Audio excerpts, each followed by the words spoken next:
Order, please. Order, please. We'll now begin with the daily routine, beginning with presenting and reading of petitions. The Honourable Member for Bedford. Thank you, Mr. Speaker. I beg leave to table a petition. The operative clause reads as follows. Therefore, be it resolved that we, the parents and general residents of West Bedford, Kingswood, and surrounding communities are asking the Halifax Regional Centre for Education, the Honourable Minister of Education and Early Childhood Development, and the Government of the Province of Nova Scotia to invest in our community by ensuring that the new school scheduled to be built in West Bedford be an early French immersion elementary school. There are 149 signatures affixed to this petition, and I have affixed my own. Thank you. The petition is tabled. The Honourable Member for Dartmouth North. Thank you, Mr. Speaker. I beg leave to table a petition which has the operative clause, we, the undersigned residents of Nova Scotia, endorse annual funding in the amount of $140,000 to support the purchase of mobility, breathing, and other types of assistive equipment for people living with ALS, and the related costs of running an equipment loan program, staffing, warehousing, delivery, maintenance, insuring, etc. Mr. Speaker, there are 2,530 signatures on this, and I have affixed my own in accordance with the rules. Thank you. I'll take that petition under advisement and just have a chance to review the wording there. I'm not quite sure on the wording. No other petitions. We'll move on to presenting reports of committees. Tabling reports, regulations, and other papers. Statements by ministers. Government notices of motion. The Honourable Premier. Thank you, Mr. Speaker. May I do an introduction before I... Permission granted. Thank you, Mr. Speaker. Joining us in the East Gallery from Member 2 are Karen Academy McLean and Ryan Gould. They are both members of the first all-Indigenous, all-journey persons graduating class from the Atlantic Trades Business SEAL program. Karen is a certified Red Seal cook, an executive sous chef with 17 years of culinary experience. I'm sure you're much better at doing it than I am at pronouncing it. And Ryan is a certified Red Seal plumber. He started his own business, Rusty Pipes Plumbing and Heating, this past May. And also in attendance with them is Donna McGillivray and Dale Crawford, who are joining them on behalf of the Nova Scotia Apprenticeship Agency. I'd ask them to stand and receive the warm welcome of the host.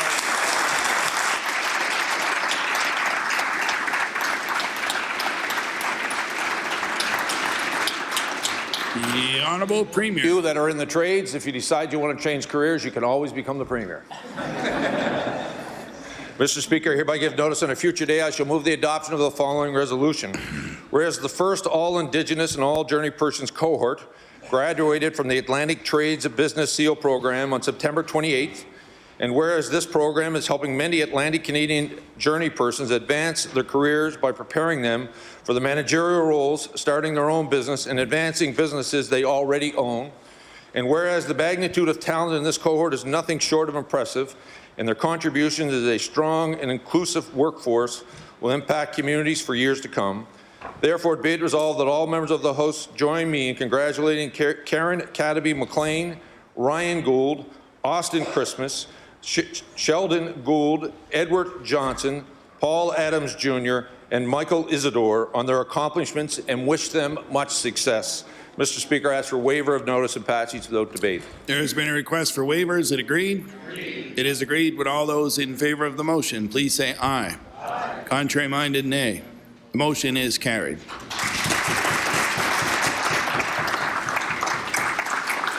The Honourable Minister of Health and Wellness. Thank you, Mr. Speaker. Beg leave to make an introduction. Permission granted. Thank you, Mr. Speaker. In our East Gallery, joining us are Daryl Johnson and Jill Chappell from the Mental Health Foundation of Nova Scotia. If they could rise and invite my colleagues to please provide them a warm welcome.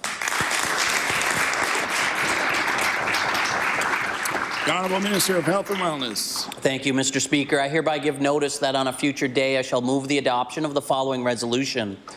Whereas today, October 10th, 2019, is World Mental Health Day, a time for us to unite in our efforts to improve the mental health of people around the world, and whereas this year's theme is centered around suicide prevention, to raise awareness of the scale of suicide globally and the role each of us play to help prevent it. And whereas suicide is a serious and complex public health issue that is the result of biological, psychological, social, cultural, and environmental factors. Therefore, be it resolved that all members of this House recognize the impact of suicide on hundreds of Nova Scotian families each year and commit to help eliminate the stigma of mental illness. Mr. Speaker, I request waiver of notice and passage without debate. There has been a request for waiver. Is it agreed? It is agreed. Would all those in favor of the motion please say aye. Aye. Contrary-minded, nay. The motion is carried. The Honourable Minister of Education. Thank you very much, Mr. Speaker. I beg leave to make an introduction. Permission granted. Thank you very much. Joining us in the East Gallery today are representatives of our Schools Plus program. We have Robert, and I ask those, when I mention your name, please stand. We have Robert Bartlett, school-based mental health social worker at Duncan Macmillan and Muscadabbit Rural High. We have Maura Donovan, Schools Plus leader at Halifax Regional Centre of Education. We have Lynn McKenzie, community outreach worker at Island View Family of Schools. We have Emily Forrest, community outreach worker, Dartmouth High Family of Schools. We have Karen Spur, community outreach worker, Prince Andrew Family of Schools. And we have Emma Pringle-Boutlier, assistant leader, Auburn Drive and Eastern Shore Family of Schools, and Tara Crow, community outreach worker, Prince Andrew Family of Schools. If the members of the House could join me in welcoming these important staff people in our education system, we'd appreciate it. Mr. Speaker, I hereby give notice that on a future day I shall move the adoption of the following resolution.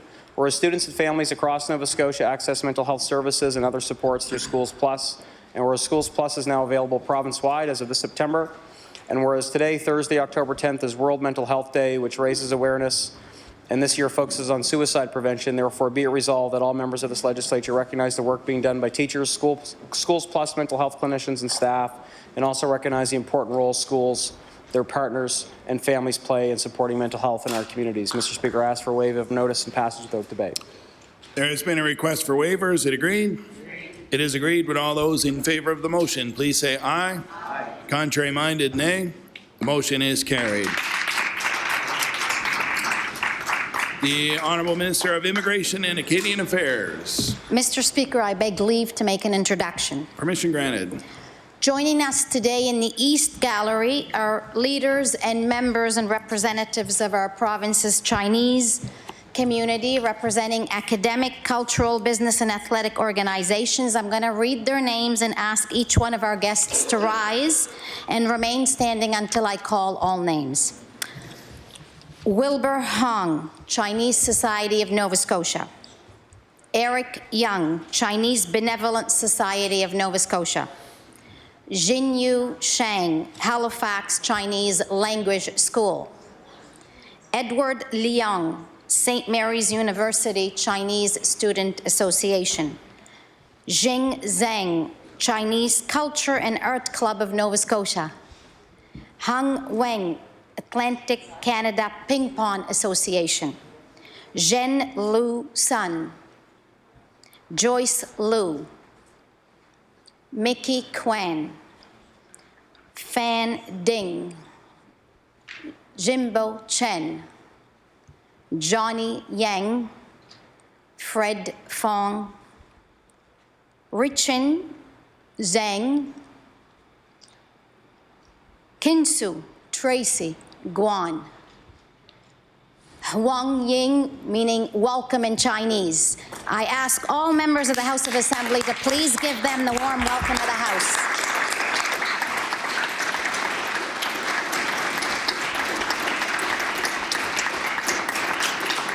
The Honourable Minister of Immigration.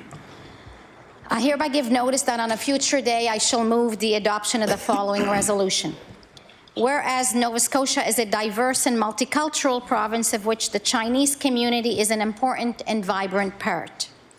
And whereas this Sunday, October 13th, the Halifax Chinese community will debut the Seeking Home dance drama at the Rebecca Cohen Auditorium in celebration of the 70th anniversary of the founding of the People's Republic of China, as well as the 49th anniversary of the establishment of Canada-China diplomatic relations.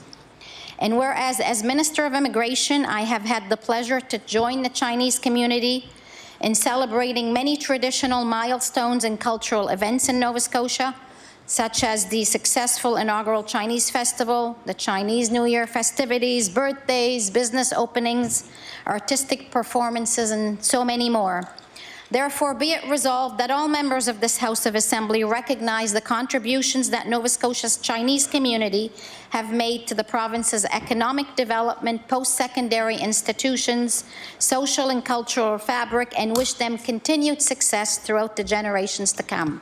Mr. Speaker, I ask for waiver of notice and passage without debate. There has been a request for waiver. Is it agreed? Agreed. It is agreed. With all those in favor of the motion, please say aye. Aye. Contrary-minded, nay. The motion is carried.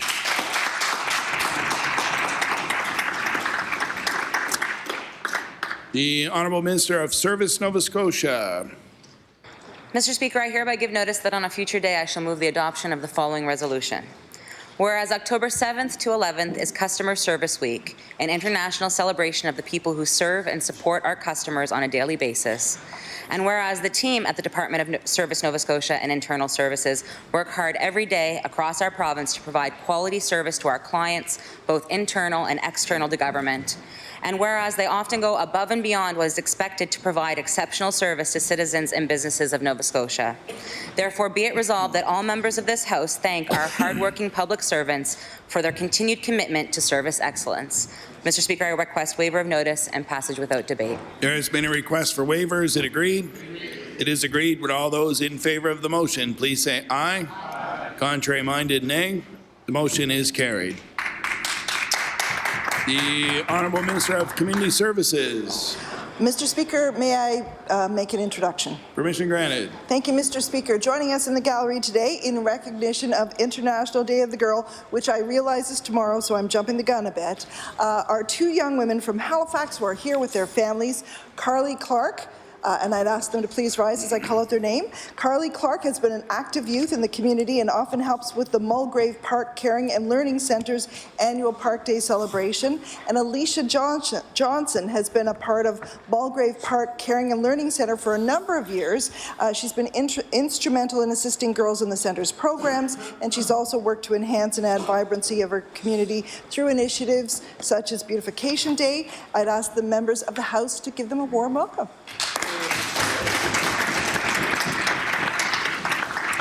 The Honourable Minister of Community Services. I hereby give notice that on a future day I shall move the adoption of the following resolution. Whereas October 11th is International Day of the Girl, a time to celebrate the accomplishments of inspirational girls from across the province and to talk about issues concerning gender equality facing girls and young women. And whereas this year's United Nations theme is Girl Force, unscripted and unstoppable, recognizing that girls can be powerful agents of change and nothing should keep them from reaching their potential within their communities. And whereas Carly Clark and Alicia Johnson are young women from Halifax who exemplify what it means to be role models in the community and are well on their way to becoming community leaders. Therefore, be it resolved, the members of this House of Assembly recognize International Day of the Girl and continue to encourage girls and young women to amplify their voices toward leading and fostering a world that is relevant to them and future generations. Mr. Speaker, I ask for waiver of notice and passage without debate. There has been a request for waiver. Is it agreed? It is agreed. With all those in favor of the motion, please say aye. Aye. Contrary-minded, nay. The motion is carried. The Honourable Minister of Acadian Affairs. Monsieur le Président, à une date ultérieure, je demanderai l'adoption de la résolution suivante.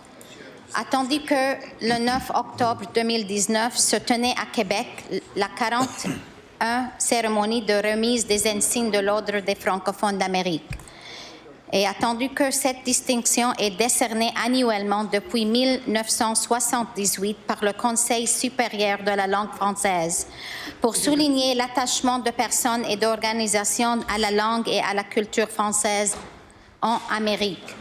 Et attendu que M. Alistair Surrett, ancien membre de cette Assemblée législative et actuel recteur et vice-chancelier de l'Université Sainte-Anne, a reçu cette distinction pour son apport à l'épanouissement et à la vitalité de la communauté acadienne et francophone de la Nouvelle-Écosse, pour son rôle d'ambassadeur de l'Acadie sur les plans national et international, et pour sa contribution au rayonnement de la langue française dans la francophonie. Par conséquent, il est résolu que les membres de l'Assemblée législative se joignent à moi pour féliciter M. Surette pour cette distinction et applaudir son engagement de longue date envers l'épanouissement et la vitalité de la communauté acadienne et francophone de notre province. Monsieur le Président, je demande l'adoption de cette résolution sans préavis et sans débat.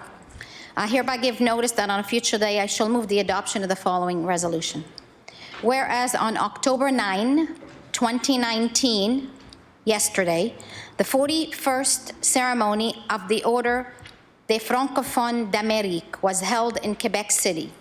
And whereas this distinction has been awarded annually since 1978 by the Conseil supérieur de la langue française to highlight the commitment of individuals and organizations to the French language and culture in the Americas. And whereas Mr. Alistair Surette, a former member of this Legislative Assembly and the current Rector and Vice Chancellor of University St. Anne, received this distinction for his contribution to the development and vitality of the Acadian and Francophone community of Nova Scotia, for his role as an ambassador for Acadia, nationally and internationally, and for his contribution to the promotion of the French language throughout the Francophonie. Therefore, be it resolved that the members of the House of Assembly join me in congratulating Mr. Surette on this distinction and applaud his long-standing commitment to the development and vitality of the Acadian and Francophone community of our province. Mr. Speaker, I ask for waiver of notice and passage without debate. There has been a request for waiver. Is it agreed? Agreed. It is agreed. Would all those in favor of the motion please say aye? Aye. Contrary-minded, nay. The motion is carried. We'll now move on to introduction of bills. The Honourable Minister of Justice. Thank you, Mr. Speaker. Mr. Speaker, I beg leave to introduce a bill titled An Act to Amend Chapter 1, 1992 Supplement of the Revised Statutes 1989, the House of Assembly Act. The Honourable Minister of Justice begs leave to introduce a bill entitled An Act to Amend Chapter 1 of the 1992 Supplement of the Revised Statutes 1989, the House of Assembly Act.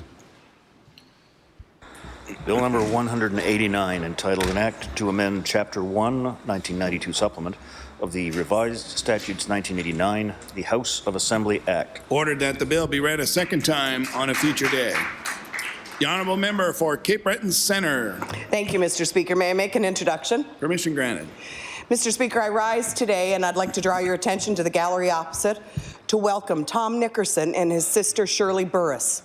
Tom is one of more than 58,000 people who are deaf or hard of hearing in Nova Scotia. In 2018, he ended up at the emergency room and was not able to get access to the interpretation services he needed to get medical care. Tom has been working to draw attention to this unacceptable shortcoming in our healthcare system, and I am so pleased he has been able to join us here today, and I would ask that members show him a sign of welcome.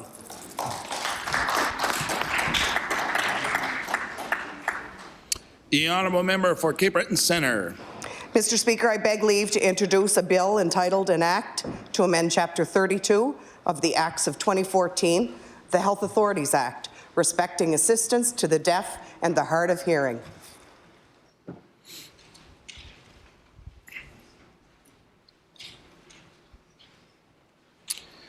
The Honourable Member for Cape Breton Centre begs leave to introduce a bill entitled An Act to Amend Chapter 32 of the Acts of 2014, the Health Authorities Act, respecting assistance to the deaf and the hard of hearing.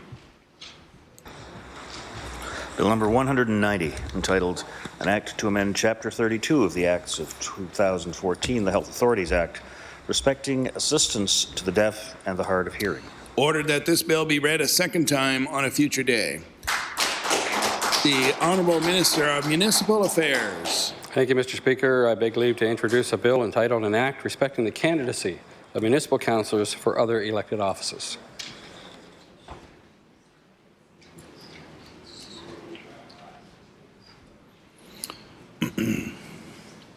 The The Honourable Minister of Municipal Affairs begs leave to introduce a bill entitled An Act Respecting the Candidacy of Municipal Councillors for Other Elected Offices. Bill number 191, entitled An Act Respecting the Candidacy of Municipal Councillors for Other Elected Offices. Ordered that this bill be read a second time on a future day.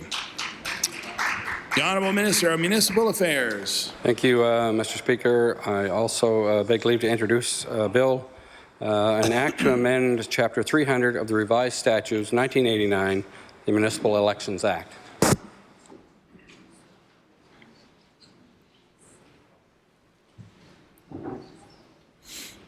The Honourable Minister of Municipal Affairs begs leave to introduce a bill entitled An Act to Amend Chapter 300 of the Revised Statutes 1989, the Municipal Elections Act.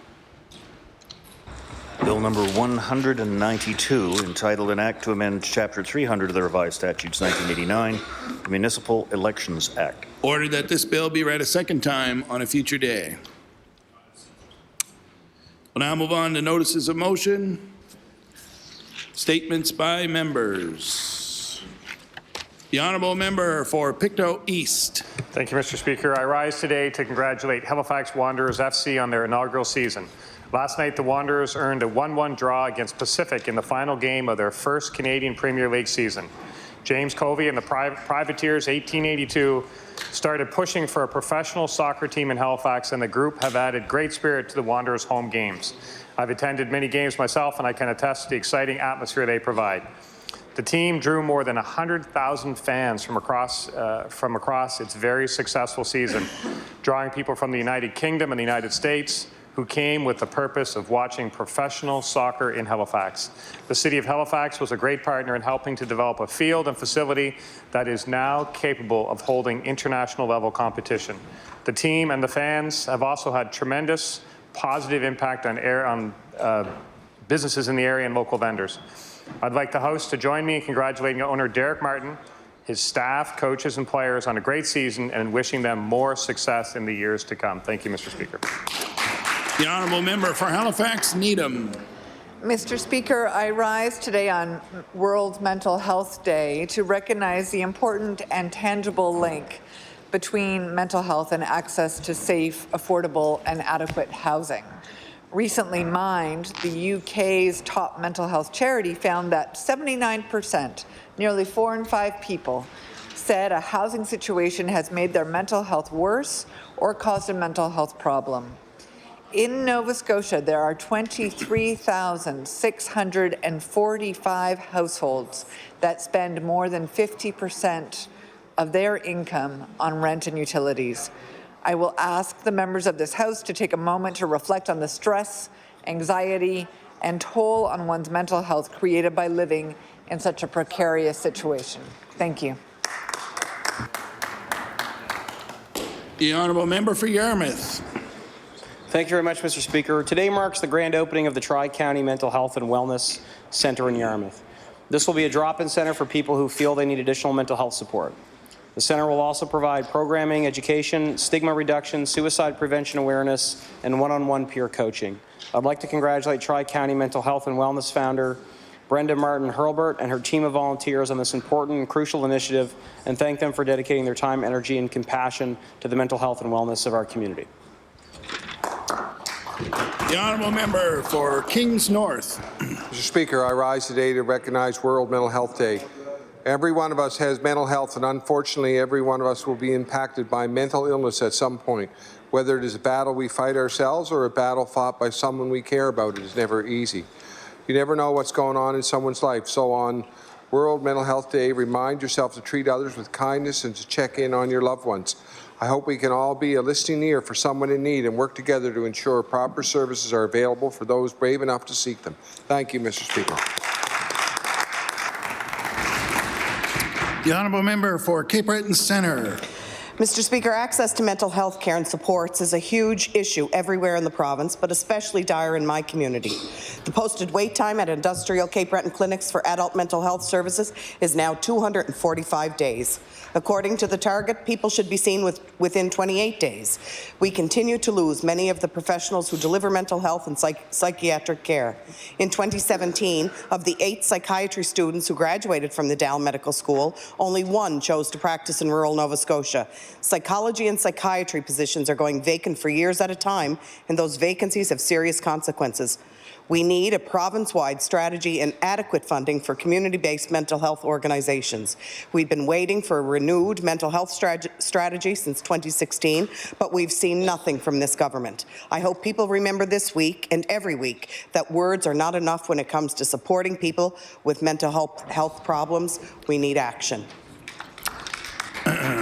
The Honourable Member for Antigonish. Thank you, Mr. Speaker. I beg leave to make an introduction. Permission granted. Thank you, Mr. Speaker. I direct the member's attention to the East Gallery, where we have joining us Jamal Mohammed from Ghana, Simone Savio Makumbi Sentamu from Uganda, Juliana Chioma Nsoki from Nigeria, Alassane Shani from Ghana, Julia Thembeni Mdzikwa from South Africa, Yusuf Abu Manan from Ghana, Caroline Joanne Oyela from Uganda, Ana Paula Govia Velandiones from Brazil, and Elsa Mutatu from India.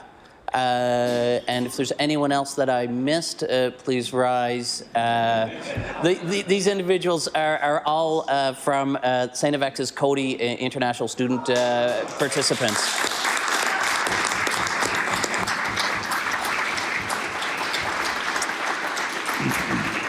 The Honourable Member for Antigonish. Mr. Speaker, the Coady International Institute at St. Francis Xavier University in Antigonish has been offering education programming for emerging and established community leaders from around the world since 1959. The Coady programs work to develop the skills and knowledge of participants who then take their new learning back to their homes. Through this approach, the Institute supports the building of resilient communities, strengthening inclusive economies, and promoting accountable democracies. This is done through the mobilization of community change leaders on a local and global level. The guests that we've just welcomed here today are taking a course on citizen engagement, advocacy, and accountability.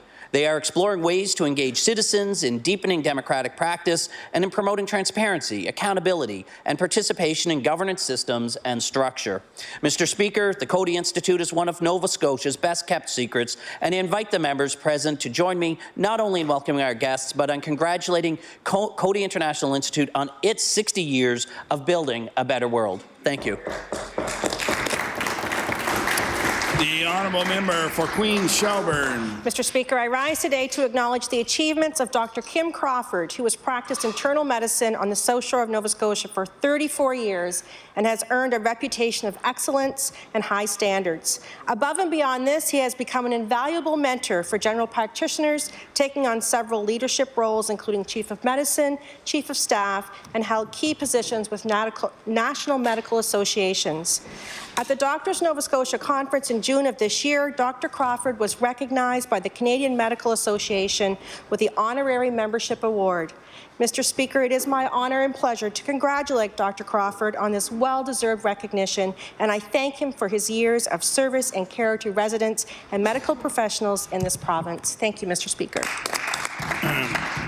Just before we move on to the next member statement, I want to bring clarity to the petition that was tabled earlier by the Honourable Member for Dartmouth North. Although the prayer in of itself does not contain a specific ask of government, it's asking the residents undersigned, quote, endorse the annual funding. It's not technically an ask, but in the title of the petition, which does appear on every page, it does provide some clarity that they are asking for the government's support for this initiative. So on that basis, I will accept the petition, but a reminder to all those members who are working with community groups to always good to check with the clerk's office to make sure that the petitions are worded correctly. So on that basis, the petition is tabled.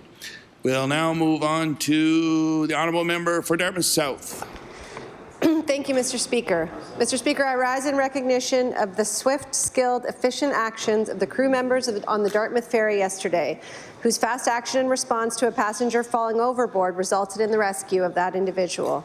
The Dartmouth ferry is a point of pride for many Dartmouth residents who daily enjoy the opportunity to be on the harbour for the cost of a bus fare. Thousands of people ride the ferry every day, and each day our safety is in the hands of the ferry crews. Yesterday, the crew of the Vincent Coleman admirably showed their ability to act calmly and effectively in an emergency. We thank them and all first responders who respond to the call when someone is in need. The honourable member for Kings West. Thank you, Mr. Speaker. Today on World Mental Health Day, we must recognize how important it is to continue the conversation on mental health and wellness throughout the entire year. Often there are individuals in our communities that champion this message, whether this be an important act of checking on their neighbours or becoming an advocate. These caring individuals help us to ensure this topic is always top of mind. With very personal family connections to suicide, Uwe Bagnall founded the group One Team for Mental Health, which leads the annual Bell Let's Talk Family Fun Walk, Run, Get Together, which continues to grow in participation. Each year after the fitness portion of the event is completed, participants stay and talk to one another, facilitating very powerful and necessary discussions in our community. Uwe also writes an annual column on suicide to raise further awareness and understanding, and in hopes of potentially assisting others who have lost a loved one.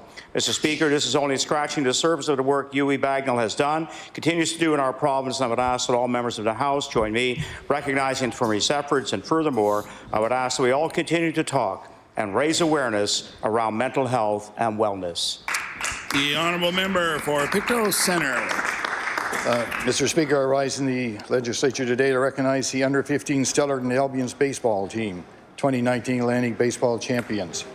This young group of athletes secured a 5-0 record at the Atlantic Championships held in Newfoundland.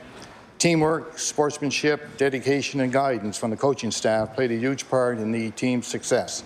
Congratulations to coaches Eric Fraser, Jason McKinnon, bat boy Max McKinnon, players Chase Roberts, Roddy Farrell, Ellie Cathcart, J.D. McKenzie, Andrew Fraser, Mike Law, Joseph Mason, Cam McKinnon, Blaze McDonald, Zachary McGinnis, Cameron Young, and Lucas Canning.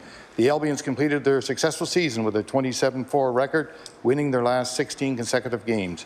Once again, congratulations. You are riding the wave of success. Thank you, Mr. Speaker. I would like to add to that member statement that that team, in fact, beat my son's Dartmouth Arrows Bantam under-15 team on their way to winning that crown. So congratulations to Stellarton Albions. Yeah. The honourable member for Dartmouth North.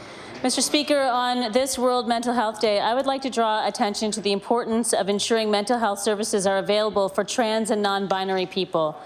A recent report funded by the Public Health Agency of Canada highlights the experiences of more than 500 LGBTQ2+ youth across Canada. Many participants spoke about negative experiences with health and social services, in particular due to service providers unable to provide LGBTQ2+ inclusive care. Timely access to appropriate and inclusive health services related to gender transition is critical. People going through a gender transition often face stigma, discrimination, and loss of support networks, which can lead to depression and poor mental health. We have to make sure that these services are available and accessible to all members of our community when and where they need them. Thank you. The honourable member for Halifax Citadel, Sable Island. Mr. Speaker, our government is working hard to make mental health services accessible to students and has made inclusive education supports a clear priority. Students and families in schools need access to mental health services and supports no matter where they live. Schools Plus makes resources easier to access for students and families across the province by coordinating and collaborating on supports and services in one place. Prior to Schools Plus, students may have faced uncertainty in terms of who to ask or where to go in order to access services. Schools Plus changes that. Mr. Speaker, 45 new schools were added to this innovative program in last month alone. As of now, 372 schools have access to this program either directly or through a hub. Today, I had the privilege of announcing with my colleague, the Minister of Education, that Schools Plus is now accessible to all students and families province-wide. We have invested a total of $11.8 million to expand staff and maintain School Plus sites across the province so more students and families can access this service. Mr. Speaker, I'm happy to see our government bring forward innovative ideas like Schools Plus that brings communities together to better the lives of Nova Scotia students and families, and I'm excited to see how this program evolves over the coming years. Thank you. The honourable member for Cumberland South. Thank you, Mr. Speaker. Mr. Speaker, it is my honour to rise today and acknowledge the life of the late Gordon H. Boss, who at the age of 91 passed at his beloved home in Maccan. Gordon lived his entire 91 years within sight of the Maccan River, where he was a long-time owner of the Maccan Garage, selling fuel and Studebaker cars. After selling his garage in 1974, Gordon embraced his other passion, serving as the Maccan River's unofficial boar keeper, creating and distributing the detailed schedule of the boar times, carefully prepared on his 1940s Remington typewriter. Gordon would meet any visitors coming to the boar and talk and explain the phenomenon. Gordon was awarded several tourism awards, including the 1996 Gold Hospitality Award and the 2013 Central Nova Tourism Association Ambassador Award. I thank you and ask you to join me in honouring his memory and legacy of Gordon H. Boss, the Maccan's boar keeper. Thank you, Mr. Speaker. The honourable member for Halifax-Armdale. Mr. Speaker, today I rise to recognize World Mental Health Day and to raise awareness that we all have a role to play, both in taking action and combating stigma surrounding mental health issues.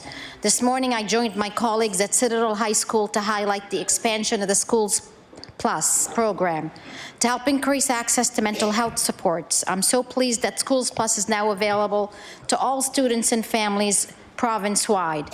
Schools Plus helps children, youth, and families connect to a range of programs by working with school staff and other partners. In addition, mental health services supports include mentoring, after-school programs, homework support, and parenting support. We know that schools serve as community hubs, and youth in particular need better access to mental health care as they navigate the challenges of home and school life. I want to thank Citadel High Principal Joe Morrison and students for the warm welcome today and extend our appreciation to the dedicated Schools Plus teams. Thank you. The honourable member for Victoria the Lakes. Thank you, Mr. Speaker. Mr. Speaker, I'd like to pass along congratulations to Dr. Caitlin Fraser of Westmount Dental and Escazone Dental Clinic, who has been nominated for the Vital Award through Next Gen Cape Breton. Award recipients will be honored for their talent, drive, and achievements in making Cape Breton a better place to live, work, and play. Dr. Fraser employs over 20 professionals at her dental clinic in Westmount and made a significant investment from her own pocket to expand and bring dental clinic to the Escazone area, along with the help of the Escazone First Nations Health Clinic, filling a major need in the community. I ask all members of the legislature to join me in congratulating Caitlin on her new venture and wish her every success in the future. Thank you, Mr. Speaker.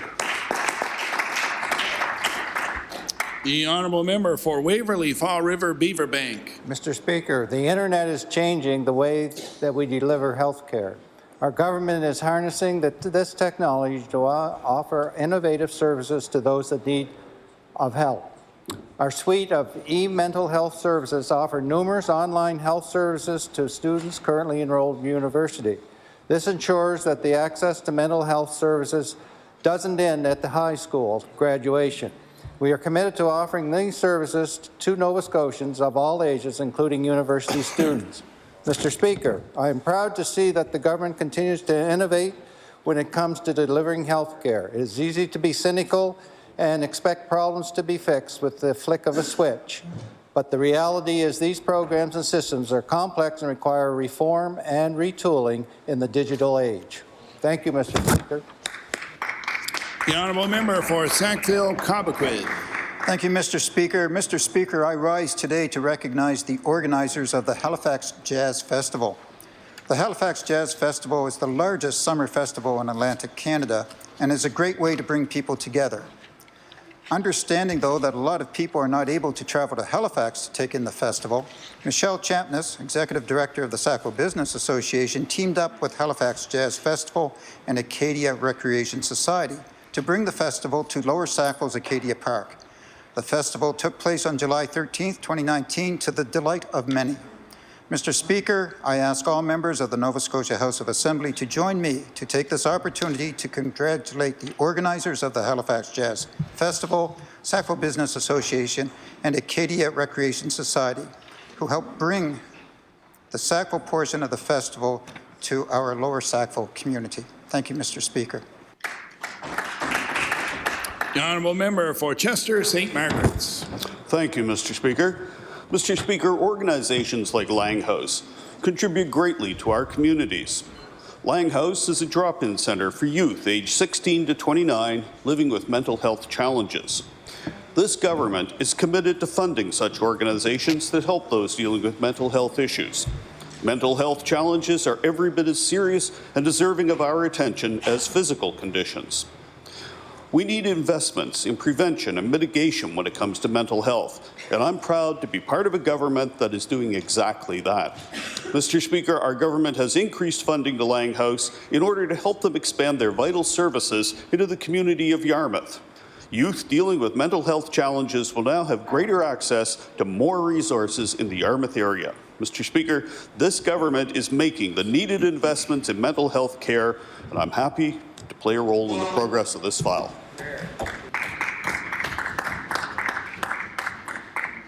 The honourable member for Lunenburg. Mr. Speaker, youth mental health services in public schools are a great tool to combat mental illness.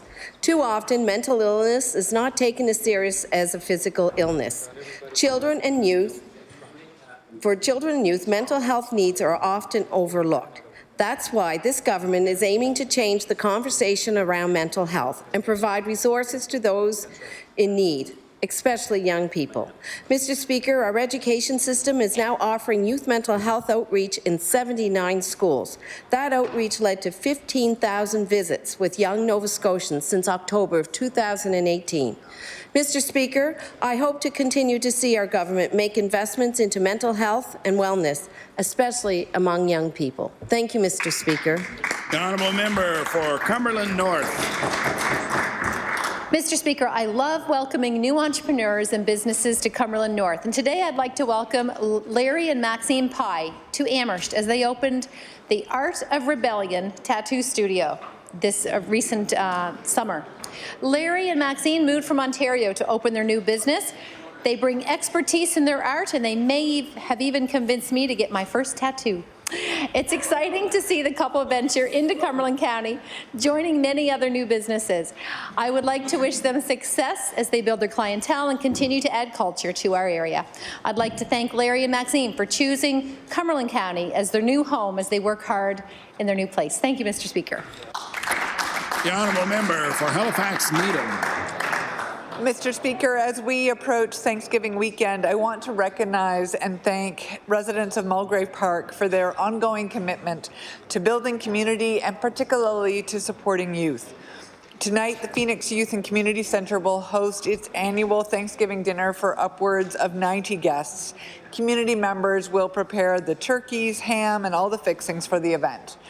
I ask all members to join me in thanking Sabrina Hum, Florence Mrs. Monroe, Michelle West, Elaine Williams, Olympia Sparks, Marcus James, and Janice James. Their support is truly invaluable. Thank you, Mr. Speaker. The honourable member for Cole Harbour, Portland Valley. Thank you, Mr. Speaker.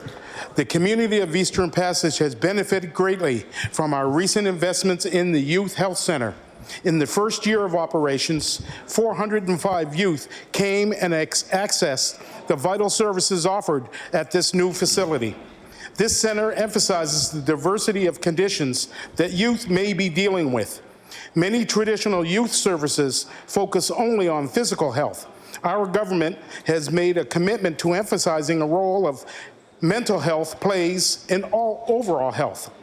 Mr. Speaker, our investments in healthcare are paying off. The government sees the issues facing the province when it comes to healthcare, and we are working hard day and night to fix them. Mr. Speaker, I wish to applaud the work of all involved in the Eastern Passage Youth Health Centre. We are tremendously thankful for the long hours and loving care they deliver to the community. Thank you, Mr. Speaker.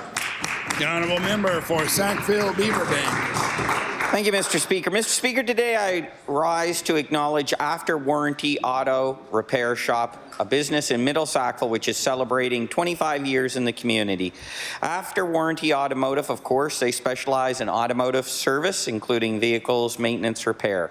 They serve close to 300 of my residents and vehicles a month, and they continue to be one of the longest running automotive repair shops in Middle Sackville. I hope they continue business for many years to come.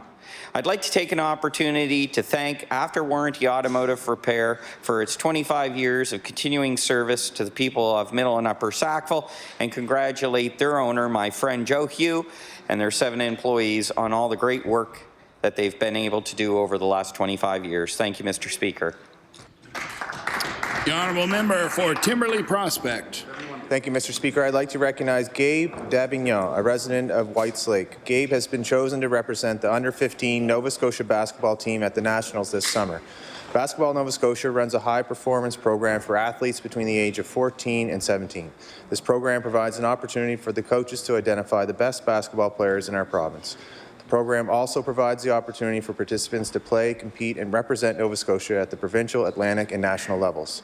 Players selected for the provincial team train through the spring and summer months and attend tournaments to prepare for the national championships. The national championships provide the stage for athletes to display their talents to top-tier coaches and scouts from the NCAA, U Sports, and CCAA. I ask the members of the House to join me in congratulating Gabe for his achievement of earning a spot on the Nova Scotia national basketball team and wish him continued success for his hard work and positive attitude. Thank you, Mr. Speaker. The honourable member for Cole Harbour Eastern Passage. Mr. Speaker, I rise today to bring recognition to constituents Matthew LeBlanc and Kathleen Dugas for a beautifully donated wooden craft bench as a raffle prize, with the proceeds going to the Eastern Passage Cow Bay Summer Carnival Committee. Selling tickets for the bench quickly turned into a family event, including their 2 small children. Matt and Kathleen were very pleased to hand over a donation of just under $1,000 to the Carnival Committee. They already have ideas for next year's donations and fundraiser. I ask all members of the Nova Scotia Legislature to join me in thanking Kathleen Dugas, Matthew LeBlanc, and their family for their dedication in giving back to our community and inspiring others to do the same. Thank you, Mr. Speaker. The honourable member for Cape Breton-Richmond. Thank you, Mr. Speaker. Mr. Speaker, as we acknowledge World Mental Health Day, I look to those who struggle with anxiety, depression, personality disorders, and any other condition that might relate to their mental well-being as a result of harassment or bullying. Mr. Speaker, World Mental Health Day is recognized every year with the goal of raising awareness for mental health issues around the world.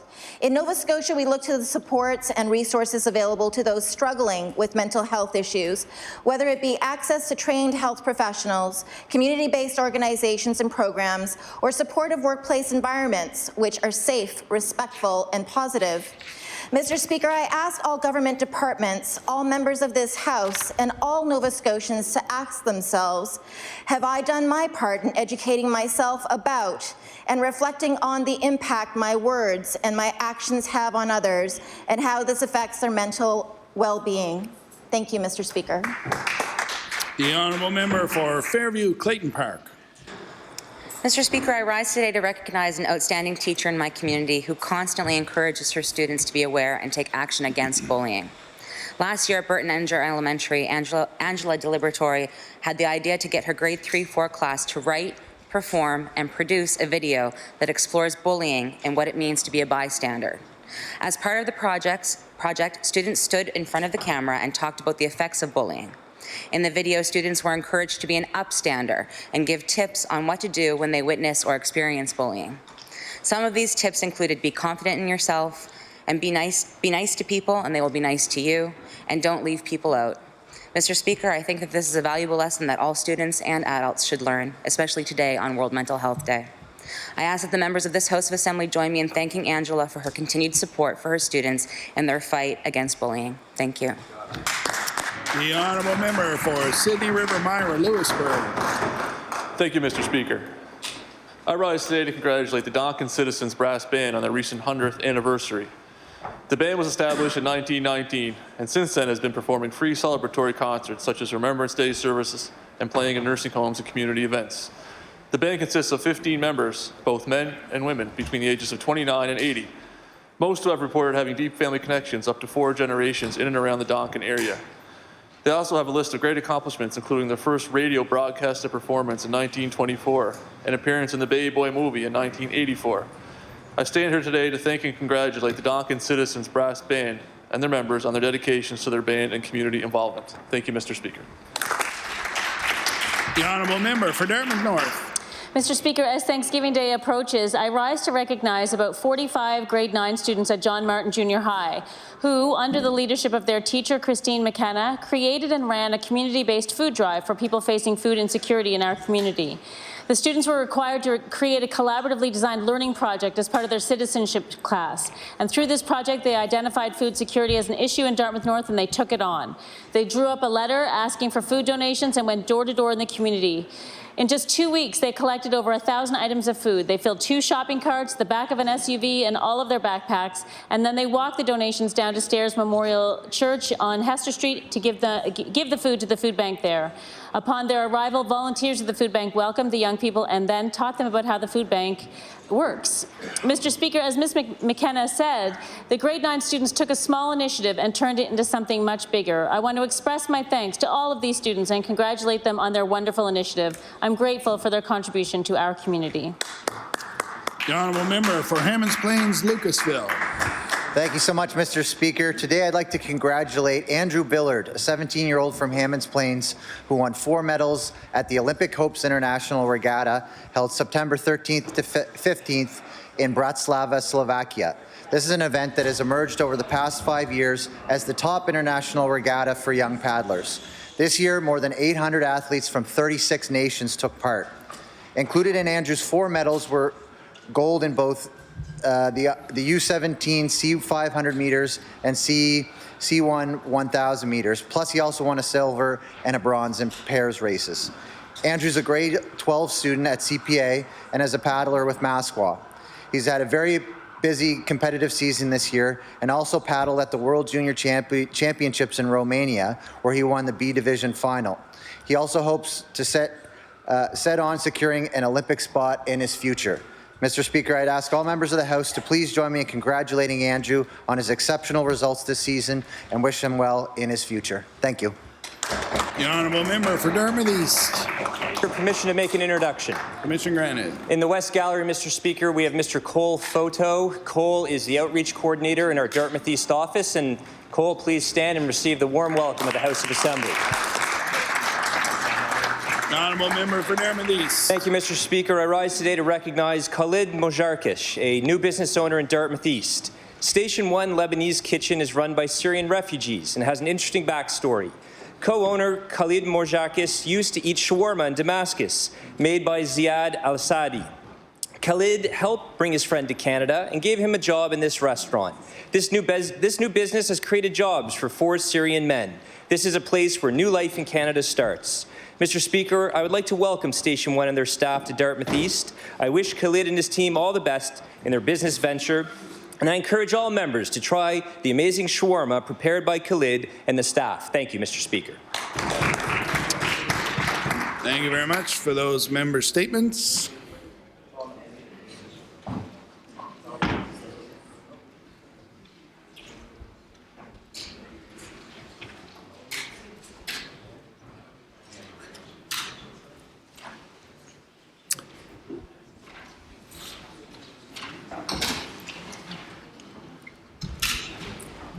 We'll now move on to oral questions put by members to ministers. The Honourable Leader of the Official Opposition. Thank you. Thank you, Mr. Speaker. Mr. Speaker, in August, McKesson Canada declined to renew its contract with the province for the My Health NS web portal. When the portal was introduced, the Premier exclaimed that it would improve access to doctors and access to care. It's a win-win for everyone, the Premier said at the time. Mr. Speaker, I'll table that.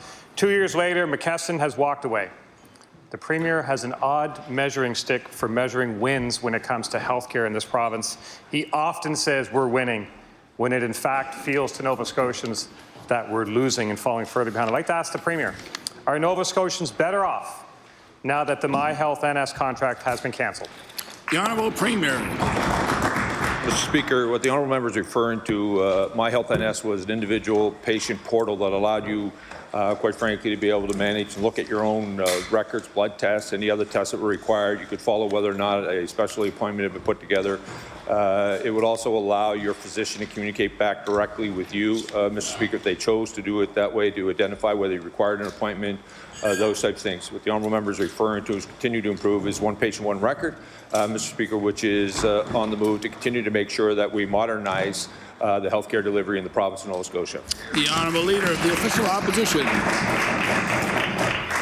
Just 2 years in, Mr. Speaker, and the My Health NS system's toast, I guess. The contract is cancelled, and the Premier refers to modernizing the system with the one patient, one record. Of course, he's referring to a one patient, one record system that is now 10 years in the making.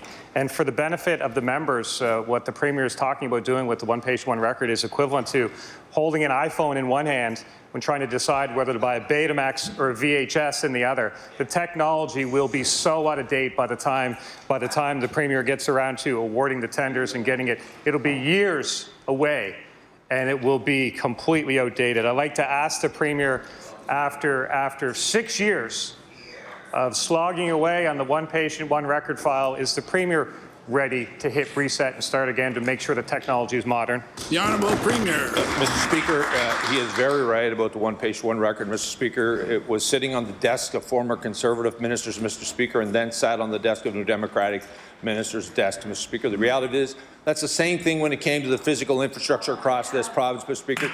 We've made decisions to invest in physical infrastructure, and we will also modernize electronic records across this province, Mr. Speaker, to ensure that not only will it serve the needs of patients today, but it will for the next 50 years. The Honourable Leader of the Official Opposition. Mr. Speaker, the technology that the Premier is looking at is so far out of date today, it's not even funny. And this is a government that sure loves a winning boondoggle, Mr. Speaker.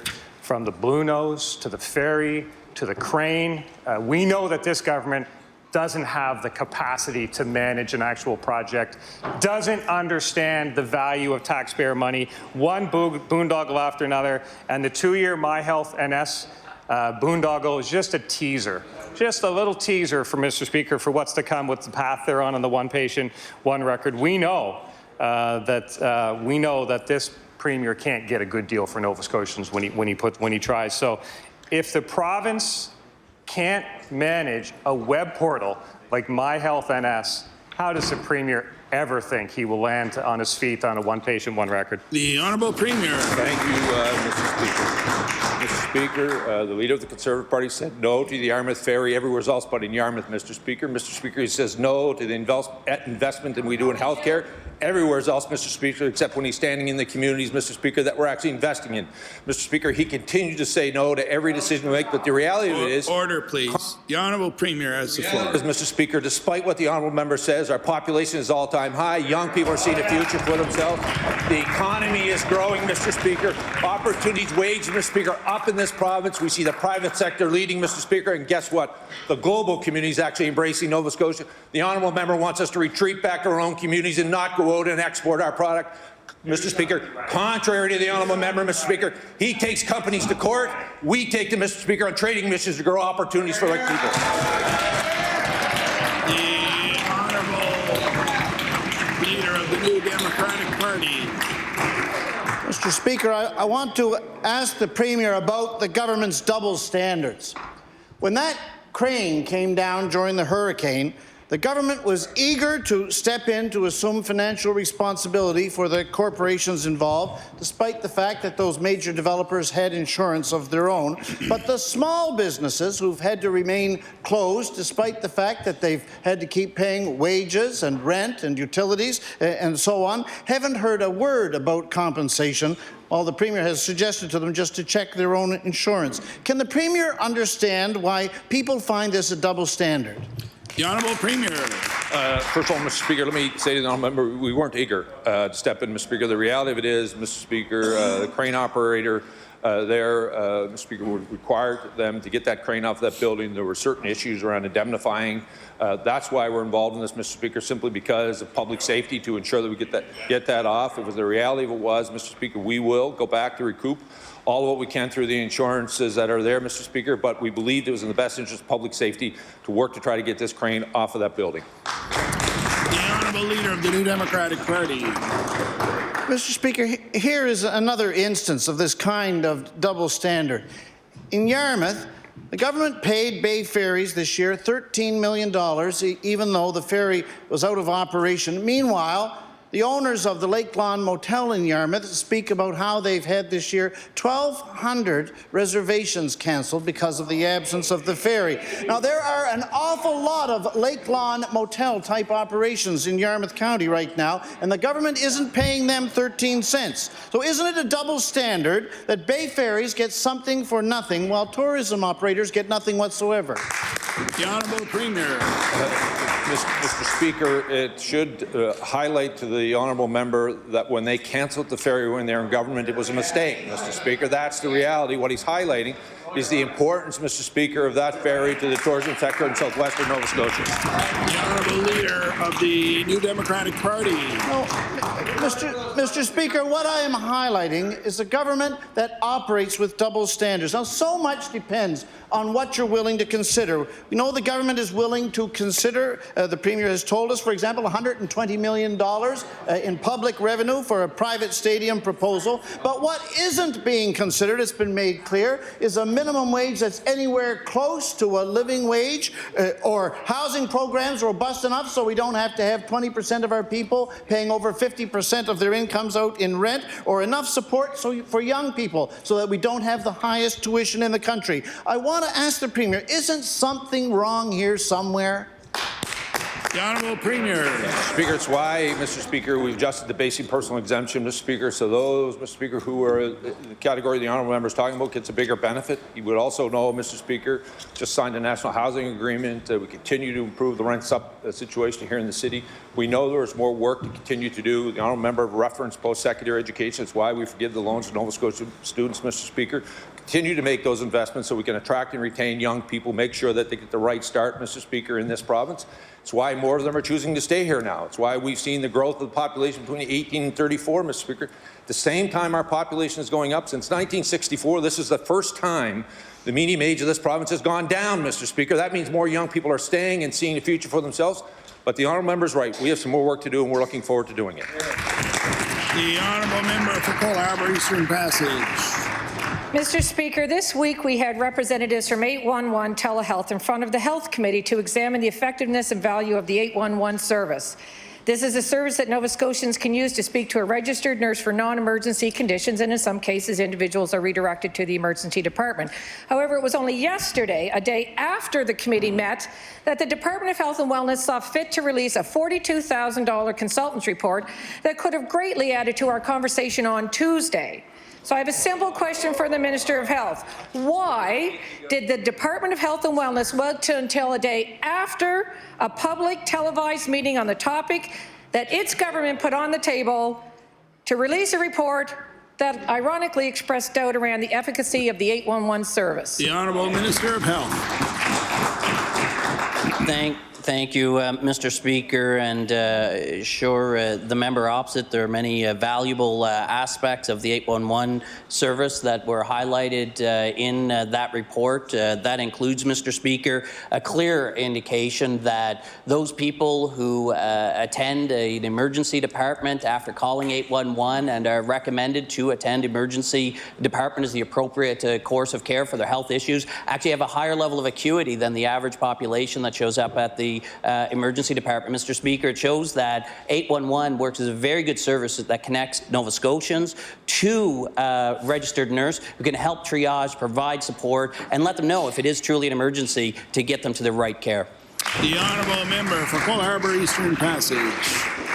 Well, to use the Premier's word of the day, the reality of it, Mr. Speaker, is that this government clearly doesn't want the public to know what was in that report, and I'm not sure the minister knows what was in that report, because I will quote from the report, and I'll table it as well, from CBC News.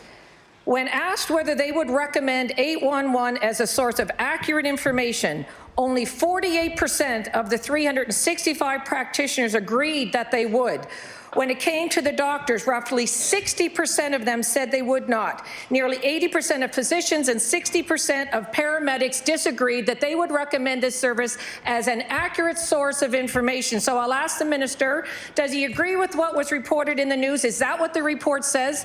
And will the minister table that report so that we can actually have a look at it? The Honourable Minister of Health.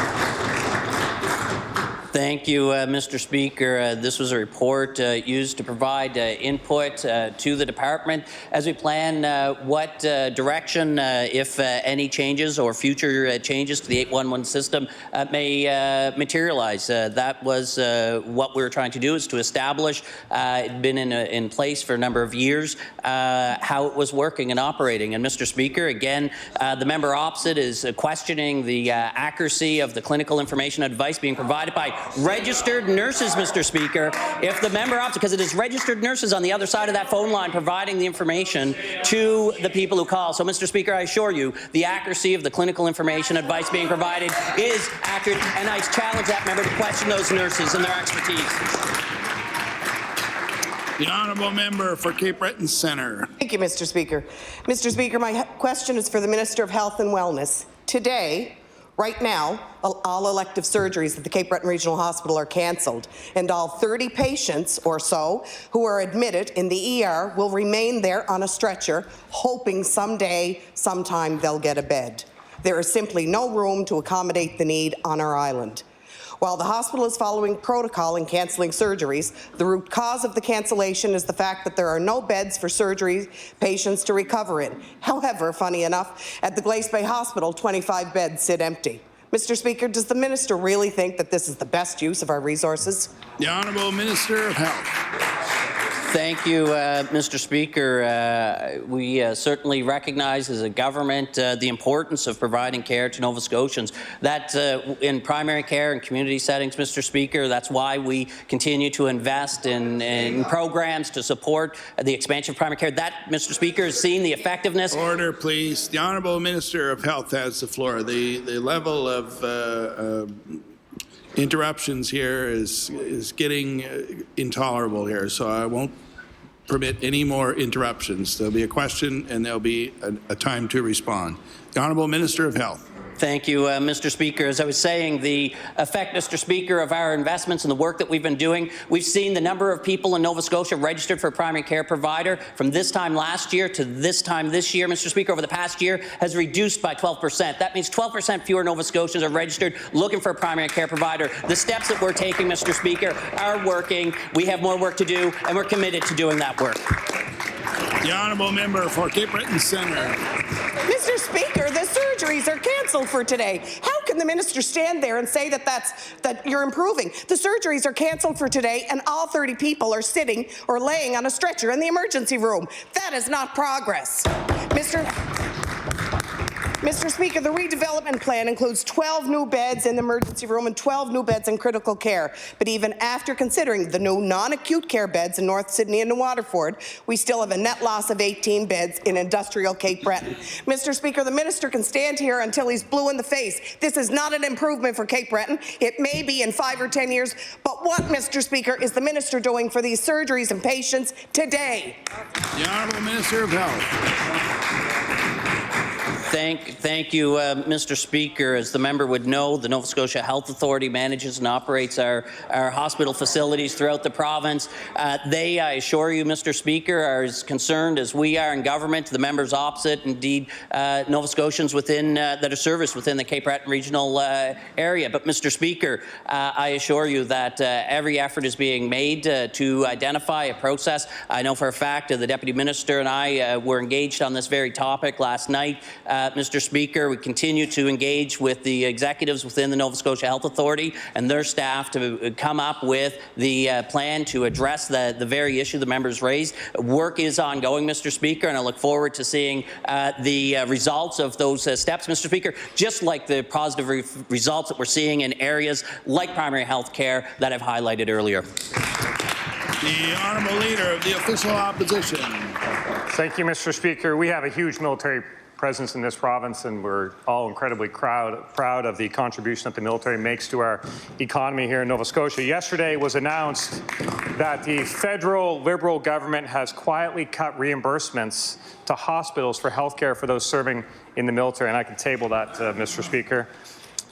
Access to medical care for those who've enlisted is a primary concern when they hear they're posted to Nova Scotia. They're very concerned about their ability to access health care in this province, and the uncertainty introduced by the Liberal decision is going to have an impact on a healthcare system in this province that is already in crisis. I'd like to ask the Premier, can the Premier tell this House how much the province received from the federal government last year in the form of reimbursement for military personnel medical care, and does he have an idea as to how that will impact the Nova Scotia health budget? The Honourable Premier. Thank you, Mr. Speaker. I want to remind the honourable member that it was the Leader of the Democratic Party who raised this issue yesterday. I said to him, this isn't about access, Mr. Speaker. This is about the national government paying the fee back to the provincial government. But access, Mr. Speaker, is not impacted by that decision.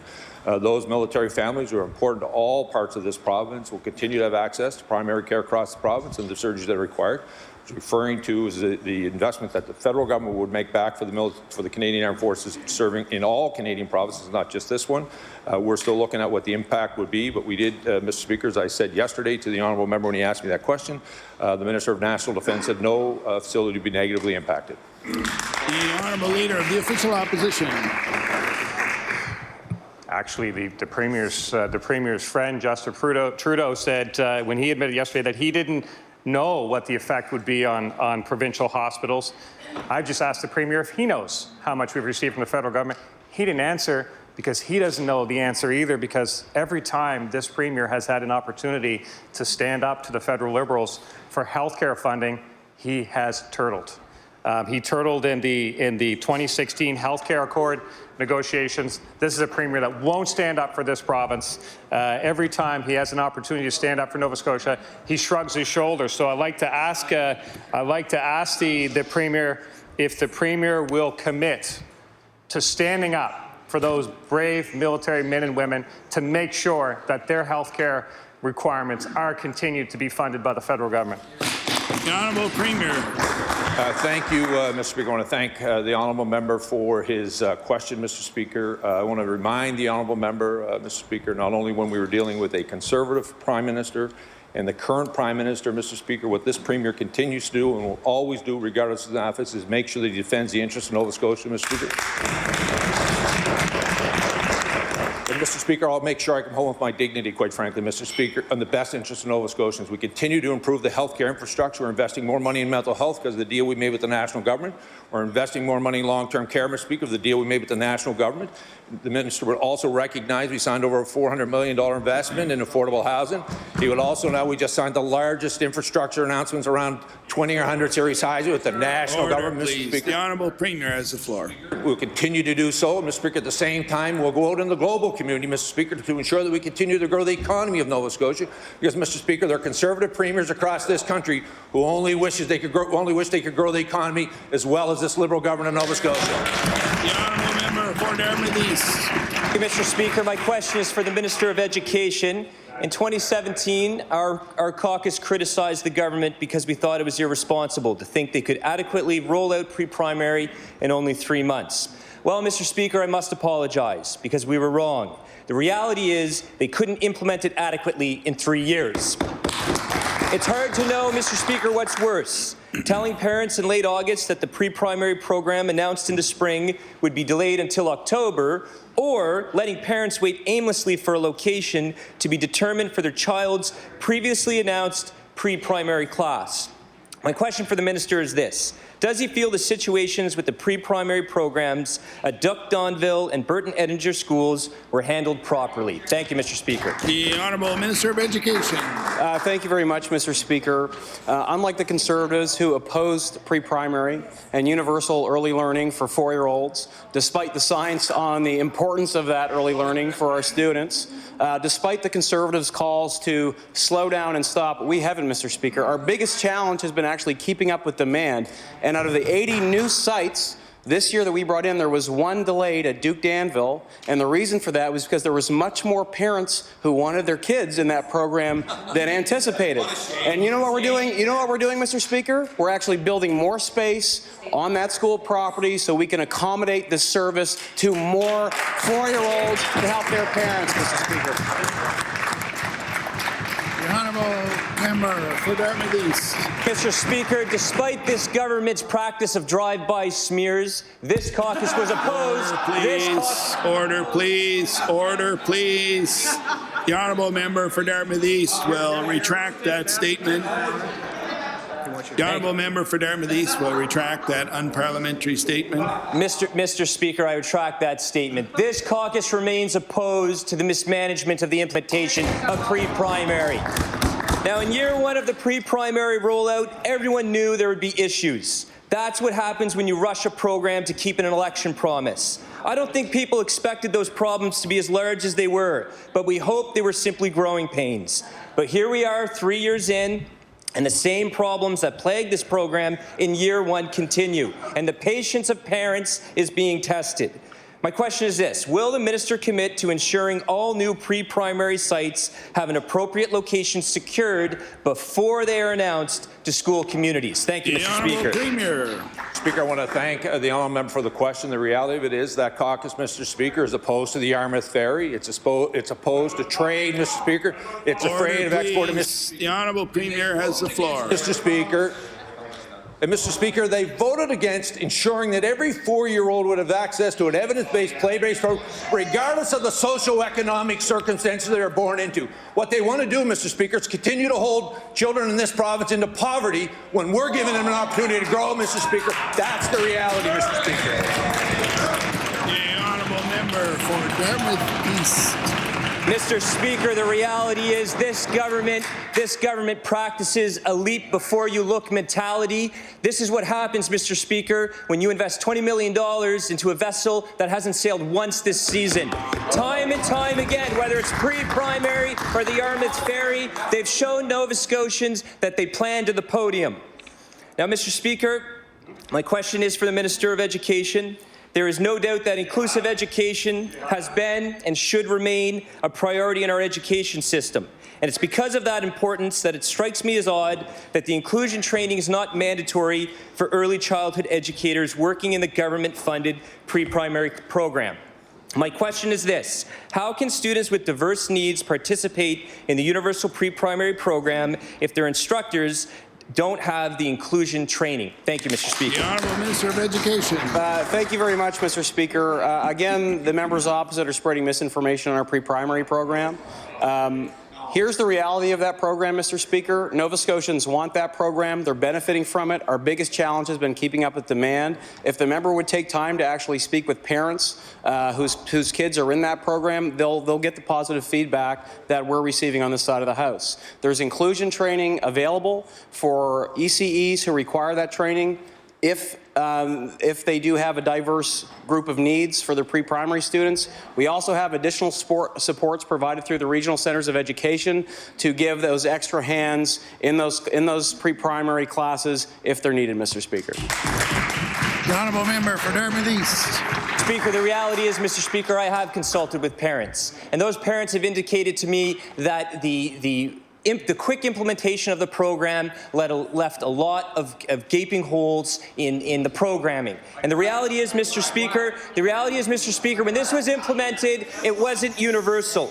So the program is meant to be available to every 4-year-old in the province. The reality is those with students with diverse needs, they have no guarantee that an educator in their pre-primary program will be properly trained to provide the safety and support that they need. My question is this, Mr. Speaker. Does the Minister of Education believe that inclusion training should be made mandatory for all ECEs? The Honourable Minister of Education. Thank you very much, Mr. Speaker. The reality is that each of those pre-primary classrooms, the needs vary from student to student, and training is not necessarily required for every one of those ECEs, but the training is made available. Additional resources are made available for those students in those classrooms if they need it, Mr. Speaker. And this program is working to provide an inclusive, play-based learning experience to these kids, and we know it's going to have an impact on their lives in a positive way, particularly for those families that are coming from the lower side of our socioeconomic spectrum in the province, Mr. Speaker. Here's the reality and what's happening in early learning in Nova Scotia. We are bringing in free universal 4-year-old programming. We're hiring 500 ECEs. We're growing the regulated childcare sector with the help of our federal counterparts. We're putting money into that. We have more competitive wages than we've ever had for that sector before, Mr. Speaker, and more Nova Scotians are having access to affordable childcare and early learning experience. The Honourable Member for Dartmouth East. Mr. Speaker, the reality is a lot of the problems that we've seen over the last 3 years could have been avoided if they had taken their time to implement this program like previous programs had been done in the past, like Options and Opportunities and IB. Now, Mr. Speaker, in January, a report was released that stated that early childhood educators in our province were feeling unappreciated and underpaid. With the rushed rollout of pre-primary, ECEs are more in demand than ever in the province, but it's hard to attract people to a career where they're going to be, to quote them, unappreciated and underpaid. My question to the minister is this. Following the media stories of how unhappy some ECEs are, what action is the government taking to make early childhood education an attractive career option in our province?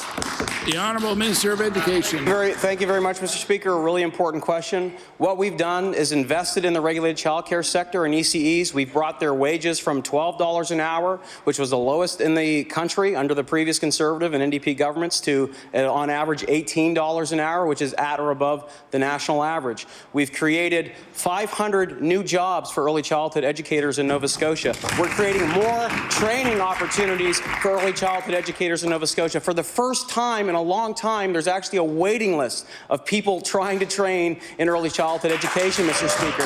That's an indication to me that early childhood educators and people who want to become early childhood educators see a future in that profession and are excited to be a part of this brand new landscape for early learning and childcare in Nova Scotia.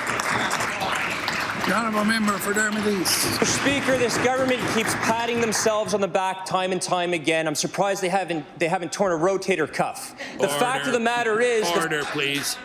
The Honourable Member for Dartmouth East will... good. The Honourable Member for Dartmouth East. Thank you, Mr. Speaker. The fact of the matter is the labour gaps continue to exist. Private daycares are having their ECEs poached by the pre-primary program that has the ability to offer higher wages and a more appealing schedule. I know steps have been taken, but clearly not enough has been done. So my question to the minister is this. What other initiatives does the government have planned to ensure both private and public childcare centres are sufficiently staffed? Thank you, Mr. Speaker. The Honourable Minister of Education. Thank you very much, Mr. Speaker. A very important question. When you create 500 jobs in a new space with higher, more competitive wages, that does create some labor pressures for sure. We're seeing that some businesses are able to navigate these new waters successfully. We're actually seeing the regulated childcare sector grow and hire more early childhood educators. That's also adding to the labor pressure as well.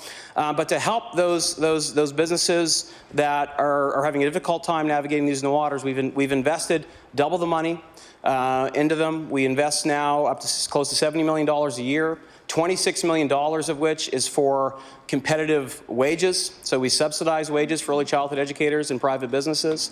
And we're also creating tons of new training opportunities and bursary programs to diversify that workforce and get more people involved in this really meaningful, wonderful line of work that is finally compensated appropriately in Nova Scotia. And those folks are going to have a great, meaningful career in that line of work. The Honourable Member for Sydney River, Myra, Lewisburg. Thank you, Mr. Speaker. Since the Cape Breton Regional School Board has been dissolved, there have been funding cuts to all middle school behavioral intervention resource teacher programs, also known as BERT. The students under the BERT program have been placed into a mixed program entitled Learning Center and Behavior Support. This creates a situation where students are in the same class with other students with different needs and becomes difficult for teachers to develop appropriate programming for either group. Teachers want to support their students to the best of their abilities, but are finding this situation challenging. My question for the Minister of Education: does he agree with the current approach to student needing behavioral supports in Cape Breton? Thank you. The Honourable Minister of Education. Thank you very much, Mr. Speaker. To clarify the record, in fact, investments in the education system have increased every single year we've been in government.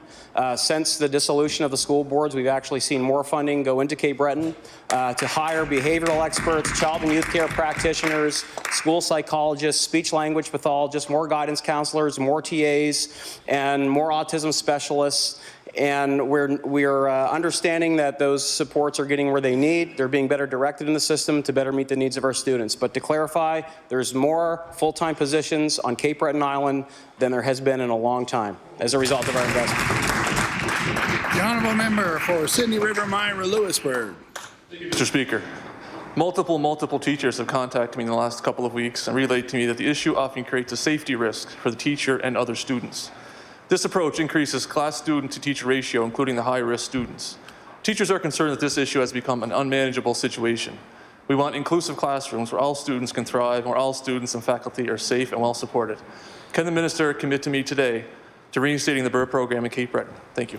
The Honourable Minister of Education. Mr. Speaker, I agree with the sentiments of the member opposite. We need more inclusive schools, and we need more supports to actually provide that inclusive education. I'll remind the member that our government has brought in this year 365 net new positions for inclusive education in our education system. To do just that. And I'll remind the member that the increase in investment that we've put into education in every single budget since our first mandate, there's been an increase in education investment and the hiring of more people. Every single time we've presented that budget to the House, the Conservatives opposite have voted against those increases in education, Mr. Speaker. The Honourable Member for Dartmouth North. Mr. Speaker, my question is for the Minister of Transportation and Infrastructure Renewal. The request for proposals for the public components of the Cape Breton Regional Hospital redevelopment project was posted earlier this week in accordance with our provincial procurement transparency policies. However, the RFP for the P3 component of the QE2 redevelopment project is still nowhere to be found. When asked to justify their failure to release the RFP to the public, the Deputy Minister of TIR has repeatedly cited the importance of protecting the competitive advantage of both the government and the private bidders. Mr. Speaker, will the minister admit that the Liberal government's secrecy around P3 projects is just about hiding the astronomical profits private companies stand to make? The Honourable Minister of Transportation and Infrastructure Renewal. Thank you, Mr. Speaker, and thank the member opposite for the question. It's such an honour to be associated with a government that is rebuilding the health infrastructure of this province all across the province. Take a look at what we're doing in Cape Breton. It is breathtaking, absolutely. In answer to the question, the answer is no. The Honourable Member for Dartmouth North. Thank you for that robust answer. Mr. Speaker, an RFP is a document that spells out what the government requires from companies when they bid on a particular contract. The notion that transparency on this issue would dissuade bidders is frankly ludicrous. British Columbia requires that RFPs and associated documents for P3 contracts be posted publicly, and the same firms, such as Ellis Dawn, bid on those contracts freely and willingly. This requirement does not appear to prevent them from bidding on lucrative public contracts. Mr. Speaker, will the Minister of Transportation and Infrastructure Renewal please admit that this Liberal government is simply focused on hiding the potentially enormous public costs? The Honourable Minister of Transportation. Thank you, Mr. Speaker, and thank the member opposite for the question. I would like to congratulate the third party for leading the largest P3 project ever seen in the province. A successful project that we brought to completion after we came in, which has resulted in a fabulous partnership for Nova Scotia, which is producing tourism dollars. We're now on the map in terms of convention facilities, and we've got lots of help from the other side. Thank you. The honourable member for Dartmouth East. Thank you, Mr. Speaker. Again, my question is for the Minister of Education. Now, Nova Scotia has seen increasing graduation rates in the last few years, and as the Minister has previously stated, the former Education Minister put a lot of focus on graduation rates. Now, high graduation rates are great so long as the students who are graduating are doing so with a high level of knowledge and skill and have that preparedness for adulthood. But we're hearing from adult learning groups like the Dartmouth Learning Network that some people coming to them in their 20s, for example, don't know their multiplication tables. So my question to the Minister is this. Would the department be willing to accept a reduced graduation rate in exchange for higher literacy and math requirements for graduation? Thank you, Mr. Honourable Speaker. Minister of Education. Thank you very much, Mr. Speaker. I first want to say how proud I am to have served with the former Minister of Education who invested more dollars in literacy and numeracy support than we've actually ever had in Nova Scotia. And we've seen improvements in literacy across the province in every single region. We're not seeing the same success in numeracy. That's why the department is still heavily focused on increasing our numeracy levels, ensuring that our teachers have the training they need and professional development opportunities to deliver our curriculum to the best of their ability. And I hope to see more success on this front in the future. The honourable member for Dartmouth East. Mr. Speaker, there's so many different measuring sticks on that side of the government. $20 million invested in a ferry that hasn't sailed, investments in education, and at times, Mr. Speaker, we're not seeing the results that we need in our high school students. I'd like to reiterate that I think high graduation rates are a good thing, but it's important that Nova Scotian students only graduate once they have achieved the outcomes and skills that will leave them prepared for whatever step they take next in life. A Nova Scotia high school diploma, it has to mean something. Students should only graduate once they have armed themselves with the tools to ensure success in the workforce and college and university. My question is this. What I'd like the Minister to explain is whether or not the Department of Education has compromised the focus on quality of graduates in place of quantity of graduates. The Honourable Minister of Education. Thank you very much, Mr. Speaker. Our investments have been actually directed towards better ensuring our students are prepared to meet the labour market needs. I was just at the Technical Advantage Program launch this week, where we have students from across the province entering into an IT-specific training program where they get credits for NSCC and where they are actually linked to a pathway to the private sector after, Mr. Speaker. We've made investments heavily in the STEAM faculties to make sure that we're better preparing our kids to meet the needs of our labour market, Mr. Speaker. When it comes to graduation, these decisions are made at the local level by administrators and by teachers, Mr. Speaker. I wonder if the member opposite is questioning the integrity of those folks in our system who make these decisions. The honourable member for Dartmouth East. Thank you, Mr. Speaker. That is the last thing that I'm doing. Anyone that's been in the system knows that there has been a decrease in student responsibility in the classroom. The nature of that question was to get a sense of where the department is. So I would never question the integrity of our teachers and administrators in this province. And the minister knows that. So, Mr. Speaker, parents have been anxiously awaiting news of who the bus provider will be once Stock's contract is cancelled next year. The application process closed on September 27th, and according to the HRC website, a tender for student transportation services busing has been awarded, and I'll table that, Mr. Speaker. There's information missing, like who the tender was awarded to, how much it will cost, and what date it was awarded on. My question for the Minister of Education is this. Has the 8 HRCE busing contracts been awarded, and if so, who were they awarded to and for how much? Thank you, Mr. Speaker. The Honourable Minister of Education. Thank you very much, Mr. Speaker. If you remember, the focus of education debate last session was all around the crisis in busing. And there were a lot of issues in busing. We're having challenges with stock. And I want the member to reflect on the difference that we're experiencing this year as a result of the action that this government has taken, and as a result of the really great work that Elwyn LaRue, our Regional Executive Director, Jacob, and their team on busing have done this year to better communicate with parents, better manage routes, and ensure we had a competitive process in place when it comes to reestablishing the busing operator, Mr. Speaker. I haven't been made aware of that tender being awarded yet, but as soon as we are made aware of that information will be made public. The honourable member for Dartmouth East. Well, I'm certainly glad, Mr. Speaker, the minister finally admit that it was a crisis with students being dropped off in areas I know of Dartmouth where they didn't know where they were. Yes, we have seen improvements, but we are still also at the same time, Mr. Speaker, seeing many situations where stock and the HRCE transportation team aren't getting back to people in a timely manner. Now, the HRCE announced that they'd be hiring 8 people at a cost of $624,000 to oversee new divided bus zones. It seems like we already had a level of bureaucracy doing that and at a much lower price tag. But those positions were hastily vaporized by this government. Hiring these 8 people is nice, but I'm willing to bet it isn't providing much solace to the parents of students who have been left behind, late for class because of stock's inefficiencies. My question is this: do parents have a direct line to these 8 people, making them serve essentially the same role as elected school boards, or is the minister still the direct point of contact for concerned parents? Thank you, Mr. Speaker. Minister of Education. Mr. Speaker, the challenges we were having with Stock was that they were responsible for the communication to parents, not former school board members. They were not the ones fielding all the calls and concerns related to operational issues with Stock. Stock's responsibility was that. That responsibility was given to them by the former school board. What we've done is take that responsibility back in-house. We've hired people in the HRSC to provide that service, and the feedback that we're getting from parents and the system is so much better than it was last year, and I want to commend our staff for doing such a great job.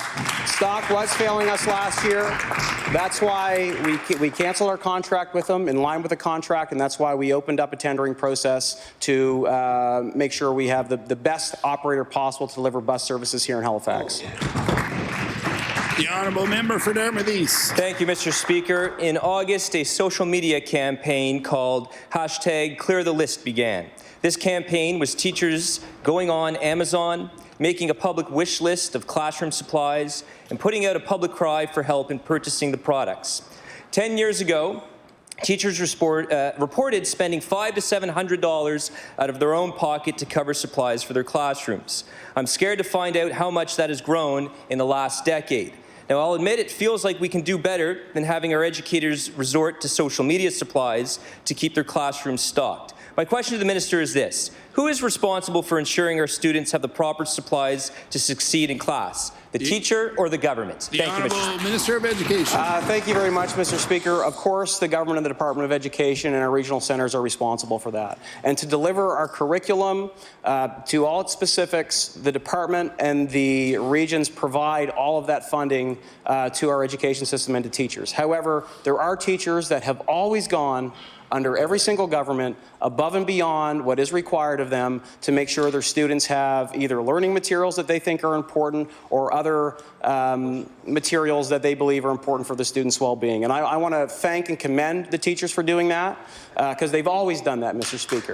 And I also want them to know that there's funding available through their administration and school grants and funding available now through SACs that wasn't there before that they can apply for if they believe there's additional funds needed to deliver education in their classrooms. The honourable member for Dartmouth East. Thank you, Mr. Speaker. There's so much more that government can be doing to support teachers in terms of the supplies that are provided in the classroom. Now, Mr. Speaker, we all know that the pre-primary program is one of the government's proudest accomplishments. That pride isn't felt universally, of course. Private daycares are facing staffing shortages. The rollout, we all know, has been less than smooth, and it's had a very devastating impact on our daycares. Even the people who are running the program, the ECEs, have concerns about the program. They've had to resort to Facebook to try to collect all the supplies they need for their classrooms. So even in this government's proudest accomplishment, they've left the frontline workers footing the bill. My question is this: how is government helping pre-primary ECEs cover the out-of-pocket cost to keep their classrooms stocked with supplies to meet up with the curriculum? Thank you, Mr. Speaker. Minister of Education. Thank you very much, Mr. Speaker. Just to clarify for the member opposite, the regulated childcare sector, those private businesses and not-for-profit organizations that have been delivering childcare in Nova Scotia, is actually growing. There's been 2,000 new spaces opened up since pre-primary has come along in the regulated child care sector, Mr. Speaker. That is directly related to the doubling of investment that this government has made in that sector to expand it, to grow it, from meeting the needs of 1 in 4 Nova Scotians to meeting the needs of all Nova Scotians, Mr. Speaker. We're seeing jobs being created, and we're seeing it being more affordable and accessible to families across this province, Mr. Speaker. At the same time, the pre-primary is growing. When it comes to staffing and resources to pre-primary, Mr. Speaker, again, we provide all the funding required to deliver our play-based curriculum and the supplies that are needed. If there's people out there that believe they need additional funding, I'd like to at least know what that funding is for. The honourable member for Cumberland North. Thank you, Mr. Speaker. I, like my colleagues in the Progressive Conservative caucus here, support a strong, vibrant education system. And we believe that that includes having libraries in our schools. In recent months, I was contacted by local citizens because some of our elementary schools in Cumberland North have lost their libraries due to lack of physical space. My question to the Minister of Education is, can the Minister clarify if it is standard to have a library in an elementary school here in the province? The Honourable Minister of Education. Thank you very much, Mr. Speaker. I do find it ironic that members of members opposite would suggest that they support a vibrant, healthy education system when they voted against every single budget that this government has brought in to increase investment in that very same education system, when they vote against a pre-primary program that we know is valuable and critical to every single 4-year-old in this province, Mr. Speaker. And also, they voted against supports for literacy that we've invested in our education system, Mr. Speaker. When it comes to libraries, the model of that is changing. And it's been changing under 3 consecutive governments back to the Conservatives. And those decisions were made by school boards at the time. We're moving from one space for a library to a setting where there's a learning commons in all of our new buildings, Mr. Speaker, where students are able to engage in open dialogue and benefit from higher levels of technology in the middle of the school, not just set off in a library room. Thank you. The honourable member for Cumberland North. Thank you, Mr. Speaker. And I wouldn't mind if the minister could elaborate to share if that's, is it going to have a different name than library, and will it be consistent with all of the elementary schools? In preparing for this question, I did a little research, and the data shows that an elementary school that doesn't have a teacher librarian in the library has significantly lower achievement on standardized reading tests. I wasn't able to find any data on if the school didn't have a library at all. So I am concerned, as are our citizens, as are our teachers, that there will be no longer libraries as standard in our elementary schools. So maybe the answer is no. I was going to ask the minister, would he commit to ensuring that the elementary schools in Cumberland North all have a library? The Honourable Minister of Education. Thank you very much, Mr. Speaker. We will ensure, so long as that we're a government, that there will be investment in literacy and learning in our education system. If the member wants to see the new model of our learning commons or learning resource centres, I think she should go check out Bible Hill. She can check out New Yarmouth Elementary. Any of the new schools that are being built have these beautiful brand new learning commons where oftentimes there is a librarian that's working there, and it'll be the same model, I believe, that we'll see in Spring Hill and every other new school that this government is building in the province. The honourable member for Victoria the Lakes. Thank you, Mr. Speaker. My question is to the Minister of Business. Mr. Speaker, in today's world, access to reliable internet and cell phone service is a necessity, but not many are afforded the opportunity. The residents of Scotch Lake Road in Cape Breton have been contacting my office concerning poor quality internet and no cell phone service. This also includes the area of Leaches Creek and Long Island. This has become a matter of safety for families on that particular road and one that affects their quality of life. So my question to the minister, can the minister inform the House as to what is being done to improve the services in that area? The Honourable Minister of Business. Thank you, Mr. Speaker, and I thank the member for the question. With respect to that area, I don't have the specific details around the developed Nova Scotia broadband template or map that they're developing in terms of where towers will be, where the hardwired fiber optic will be built, satellite, wireless, etc. So after QP, I can get some information just on the specific details and get back to the member. I do know that it's obviously a live question that the Premier and our government have been participating in. Just the fact, not only in terms of the speed by which at which the broadband program is rolled out, but also where we're building towers, what opportunities exist and remain in terms of being able to build cell service into that. And my colleague in municipal affairs has been very active in that as well. So there is a lot of work to do here, but I can follow up with the member. The honourable member for Victoria the Lakes. Thank you, Mr. Speaker, and thank the Minister for that. Mr. Speaker, last December I wrote the Minister concerning this matter. The lack of services is negatively impacting the lives of workers, volunteers, homeowners and families within each community.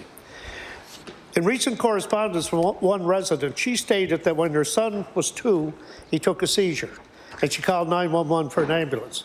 The ambulance had difficulty finding her home and went to 2 other houses instead of hers, which delayed the actual response time. So my question to the Minister, will the Minister commit to improving both internet and cell phone service to the residents of Scotch Lake, Leaches Creek and Long Island? Order, please. The time allotted for oral questions put by members to the Minister will get back to you after QP. Has expired. Just before we move on to government business, the Honourable Minister of Labour and Advanced Education on an introduction. Mr. Speaker, permission to make an introduction. Mr. Speaker, in the East Gallery today we are joined by my favourite constituent, who has had a remarkable political career bringing unprecedented dollars into the Halifax area, former Halifax MP Mary Clancy.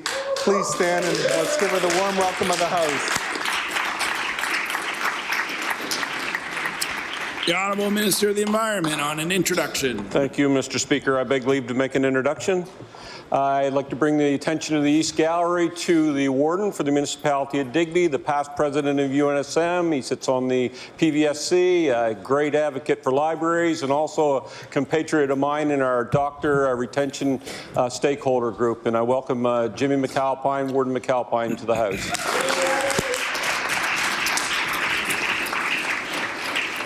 We'll now move on to government business. The Honourable Government House Leader. Thank you, Mr. Speaker. Would you please call public bills for second reading? We'll now call public bills for second reading. Mr. Speaker, would you please call Bill number 180, the Fatality Investigations Act? We'll now call Bill number 180, the Fatality Investigations Act. The Honourable Minister of Justice.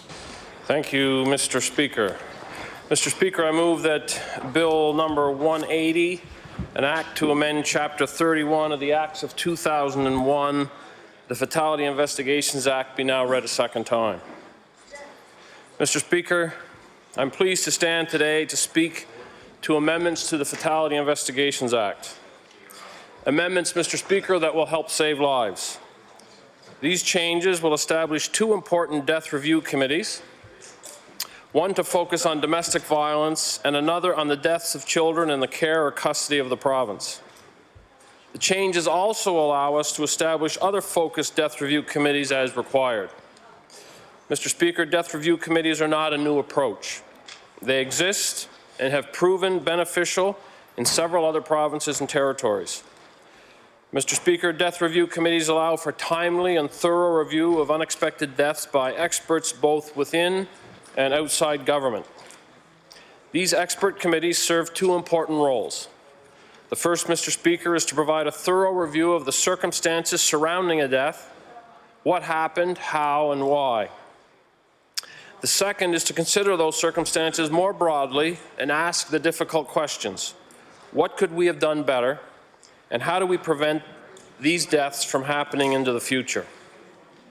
Mr. Speaker, my department has worked closely with our colleagues at Community Services, Health and Wellness, Education and Early Childhood Development, and the Nova Scotia Advisory Council on the status of women to bring this legislation forward. We all have a role to play in ensuring the health and safety of Nova Scotians most impacted by this bill. You've heard me say before, Mr. Speaker, that one death due to domestic violence or intimate partner violence or one unexpected death of a child in the province's care or custody is one too many. The more we can learn from these tragic situations, the better equipped we are to prevent them in the first place. That is why we are taking the action to create death review committees in Nova Scotia. To be clear, Mr. Speaker, these committees do not replace fatality inquiries. They do not replace the work of the Chief Medical Examiner and his team. They do not replace the investigations conducted by our team at Department of Justice or the teams at Health and Wellness, the health authorities, community services, education and early childhood development when someone in their care dies unexpectedly. Death review committees give us another tool in our toolbox. They give us an opportunity to learn from unfortunate tragedies and to focus on what we can do to make our system better. Mr. Speaker, more responsive, more proactive and preventative. Mr. Speaker, the learnings and recommendations brought forward by these committees will be used. All Nova Scotians must have confidence that their privacy will be respected by the experts on the committee. In fact, we have a legal obligation, Mr. Speaker, to protect their privacy. And Mr. Speaker, we will work with our partners, stakeholders and committee members to ensure we strike a balance between protecting the privacy of victims and families while bringing forth new insights, new learnings and recommendations that will help prevent future tragedy. Mr. Speaker, over the summer I had the privilege of meeting with survivors of domestic violence in First Voice meetings. They shared with me and with each other in small group settings the intimate details of their relationships and their lives. Private and sensitive information about themselves and their children and the violence they've experienced at the hands of their intimate partners. Hearing these personal stories, Mr. Speaker, was a privilege, not a right.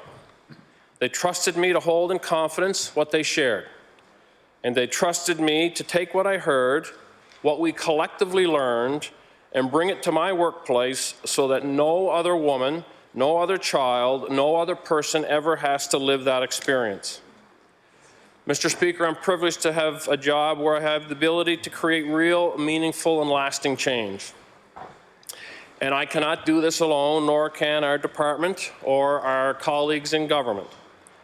My role, to put laws and policies in place to prevent domestic violence, deaths from domestic violence, and deaths of children in the care or custody of the province will only be successful if collectively, as a society, we work together.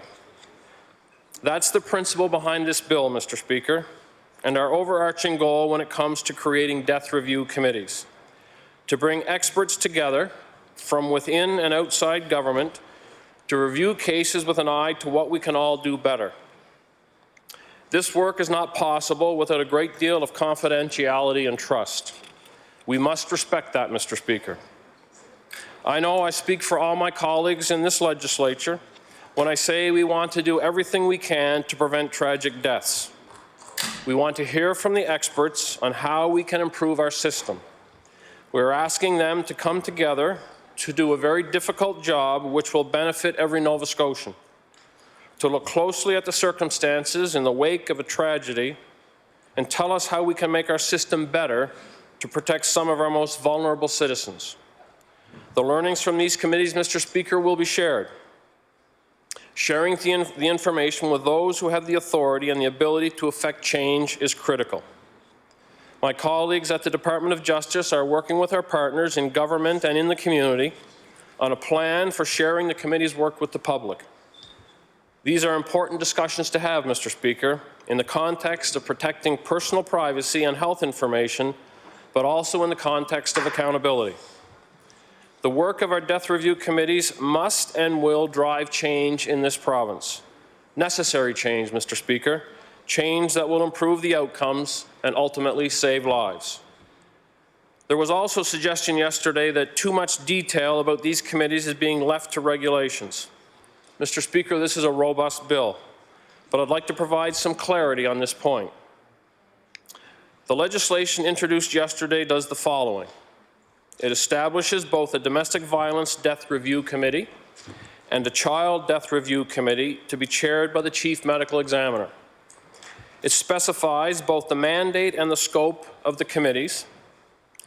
It allows me, as Minister of Justice, to establish other death review committees in consultation with the Chief Medical Examiner And these can be standing committees like the two I've discussed, or they can be ad hoc committees. The legislation also provides regulation-making authority to the minister in relation to death review committees. The bill also allows the effective functioning of death review committees by providing a medical examiner or investigator the authority to investigate the facts and circumstances relating to a death when requested to do so by the committee. Providing authority for participating public bodies and agencies to share personal information and personal health information as part of a death review. That is presently prohibited, Mr. Speaker. Protecting confidentiality to ensure that there can be an open and free exchange of information amongst participants. That is presently prohibited, Mr. Speaker. Protecting participants from having death review information and records used against them in legal proceedings, from being asked to appear as a witness in a legal proceeding, and from being asked to produce death review records for a legal proceeding. The regulations will set out some of the finer points of how the committees will operate, their terms of reference, and details like who sits on the committees and for how long, how often they meet, Mr. Speaker, and how they will report their findings and recommendations to government. I want to be clear, Mr. Speaker. I listen to what my colleagues in this House are saying when we're debating bills. I've listened to their input, I've listened to their ideas, and I appreciate and value both. I'm always open to hearing the ideas of my colleagues opposite, and I'm especially interested in hearing their ideas if it means we can prevent unnecessary and tragic deaths in this province into the future. Mr. Speaker, we've listened when Nova Scotia's Ombudsman recommended the creation of a Child Death Review Committee, and I'll be listening, Mr. Speaker, when this bill proceeds to law amendments, when we have a chance to hear directly from Nova Scotians. They too have a voice in this process, and their ideas too hold value. Mr. Speaker, these are not formalities. The debate on the floor of this House is important, specifically on this topic. The comments that come forward at law amendments are equally important. The legislative process will help inform us as we finalize the regulations. We want to hear directly from our partners and stakeholders so their voices can be heard in this process as well. They see the importance and the value of these committees, Mr. Speaker. Dr. Amy Ornstein is a great example. She is the medical director of the Suspected Trauma and Abuse Response Team at the IWK. Here's what she had to say. Quote, "The ability to have experts come together to review the circumstances of an unexpected death has been hugely impactful in other jurisdictions. We must take the time to learn everything we can from these tragic occurrences to try and create a safer and brighter future for our children and youth of Nova Scotia," end quote. Mr. Speaker, the purpose of the amendments to the Fatality Investigations Act is simple. It's about prevention. As the saying goes, when we know better, we do better. We want to do better, Mr. Speaker. Better for victims of domestic violence, better for survivors of domestic violence, better for children who die unexpectedly in our care or custody, better for the families and communities who feel these tragedies the most. Mr. Speaker, I look forward to hearing from my colleagues in the House, from our partners and stakeholders, and from all Nova Scotians who wish to participate in the democratic process as it relates to this bill. With those comments, Mr. Speaker, I look forward to comments of my colleagues in the opposition. Recognize the member for Queens Shelburne. Thank you, Mr. Speaker. I welcome the opportunity to speak for a few minutes on Bill 180, an act to amend Chapter 31 of the Acts of 2001, the Fatality Investigations Act. This bill is filled with hope. Hope that we can do better as a province by bringing together a group of experts to collaborate and examine deaths as a result of domestic violence, unexpected deaths of children in the care and custody of the province 19 and under, and the examination of trends in the death of our young people 25 and under. Mr. Speaker, domestic violence deaths are alarming, and they're very challenging for families with often more questions than answers. I read the words of the Minister of Justice when he announced this bill, where he stated, "One intimate partner death or death of a child in our care or custody is one too many." And Mr. Speaker, I agree with the Minister. I am sure he has been impacted time and time again in his former role as an RCMP officer and now as the Minister of Justice. I know during my very short time of working with the RCMP as a senior safety coordinator, I was shaken to my very core by the cases of domestic violence that were happening in my community. During my time there, I discovered every level of elder abuse that exists in just a short year, and it was shocking, and it's hard for me to put into words the impact those cases had on me. The Child Death Review Committee is an extremely important piece of this legislation. It is important to note that this was a recommendation of the Ombudsman. Suicide in our youth is at an alarming rate in our province. Opioid usage is in all of our communities, Mr. Speaker. Last year, there were 60 confirmed or possible probable opioid-related deaths in Nova Scotia. Mr. Speaker, one death is too many. We need to understand why this is happening, and we need fulsome reviews. We owe the people we represent the dignity and hope that we can do better.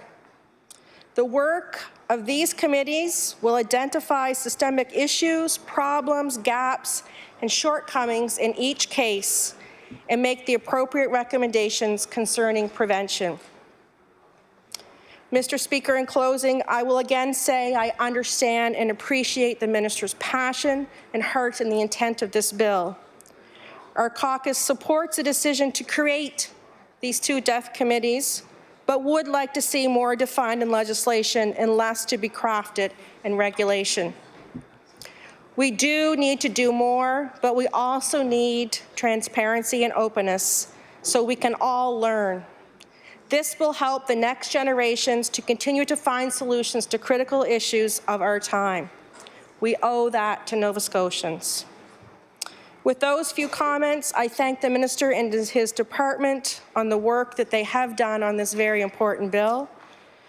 I do agree with the Minister that this will allow us to do better. I look forward to what Nova Scotians have to say at law amendments. Thank you, Mr. Speaker. Recognize the member for Dartmouth South. Thank you, Mr. Speaker, and thank you to the Minister and to my colleague for their comments. As my colleague has stated, I think to the Minister's point of knowing better leading to doing better, this is certainly a positive step. Along with those folks in this House who have served as first responders and have certainly encountered firsthand some of the terrible situations that may lead to the establishment of an investigation under one of these committees. We all know also that the Minister of Community Services acts as the custodian for children in care, and certainly I know that any minister in that position would want to get to the bottom of the issue of the death of a youth in care. We are particularly pleased in this proposed legislation to see the inclusion of trend analysis. I think anywhere we can get more data, that leads to more understanding and gives us a better opportunity to address the issues contemplated by the establishment of these committees. In particular, with both of these committees, we know that there are systemic issues and biases involved in these types of tragedies, especially in the case of intimate partner violence. And so it's essential that we identify where the systemic failures are. And so I'm hopeful that in conducting trend analysis, in looking at the data in this way, that we will have the ability to better do that. And then that will be a very useful tool, hopefully, to the entire Department of Justice to work from. But, Mr. Speaker, to that end, as the Minister, I think, indicated in his opening comments, we are somewhat concerned about the lack of transparency and accountability in these committees. Of course, we completely understand that the situations contemplated that would come before these committees are very sensitive, and that the rights of privacy of the families and people involved are paramount, without question. But that being said, given the current wording of the Act as I understand it, we may not ever know what recommendations come from that committee and whether or not those recommendations are acted upon. Now, I'm sure that the hardworking staff in the department have decided that that's the compromise that needs to be made, but it does worry us somewhat. And to that end, while we are pleased to see the establishment of the Child Death Review Committee, we in the NDP caucus, and in particular my colleague from Dartmouth North, have been advocating vociferously and for quite some time for a child and youth advocate. And it is our position that the establishment of this committee does not remove the need for such an office. The office of a child and youth advocate, if properly constituted, would in fact conduct independent reviews of this kind and would also make recommendations. So it's somewhat concerning to my point of accountability and transparency. Again, we're happy that this decision has been made, but it does leave a lingering question about whether this is a more efficient and inexpensive route to the very important issue that's been identified than the Child and Youth Advocate Office in this particular instance. And it's because of those types of lingering questions that we continue to push for more robust boards and committees that are ever more accessible to the public and as binding as possible on the government that they serve, because we simply don't know without information whether these committees, as contemplated in this legislation, or other committees that have been constituted, are being properly relied upon, whether their recommendations are being followed, and how they're being made use of. So with those few comments, I will say that we do support the spirit of this bill. We do applaud the establishment of these committees. We do wish that they went a bit further, and we very much look forward to the comments of presenters at law amendments. Thank you very much. I recognize the member for Cole Harbour Eastern Passage. Thank you, Mr. Speaker. I'm pleased to speak today on Bill number 180, an act to amend Chapter 31 of the Acts of 2001, the Fatality Investigations Act.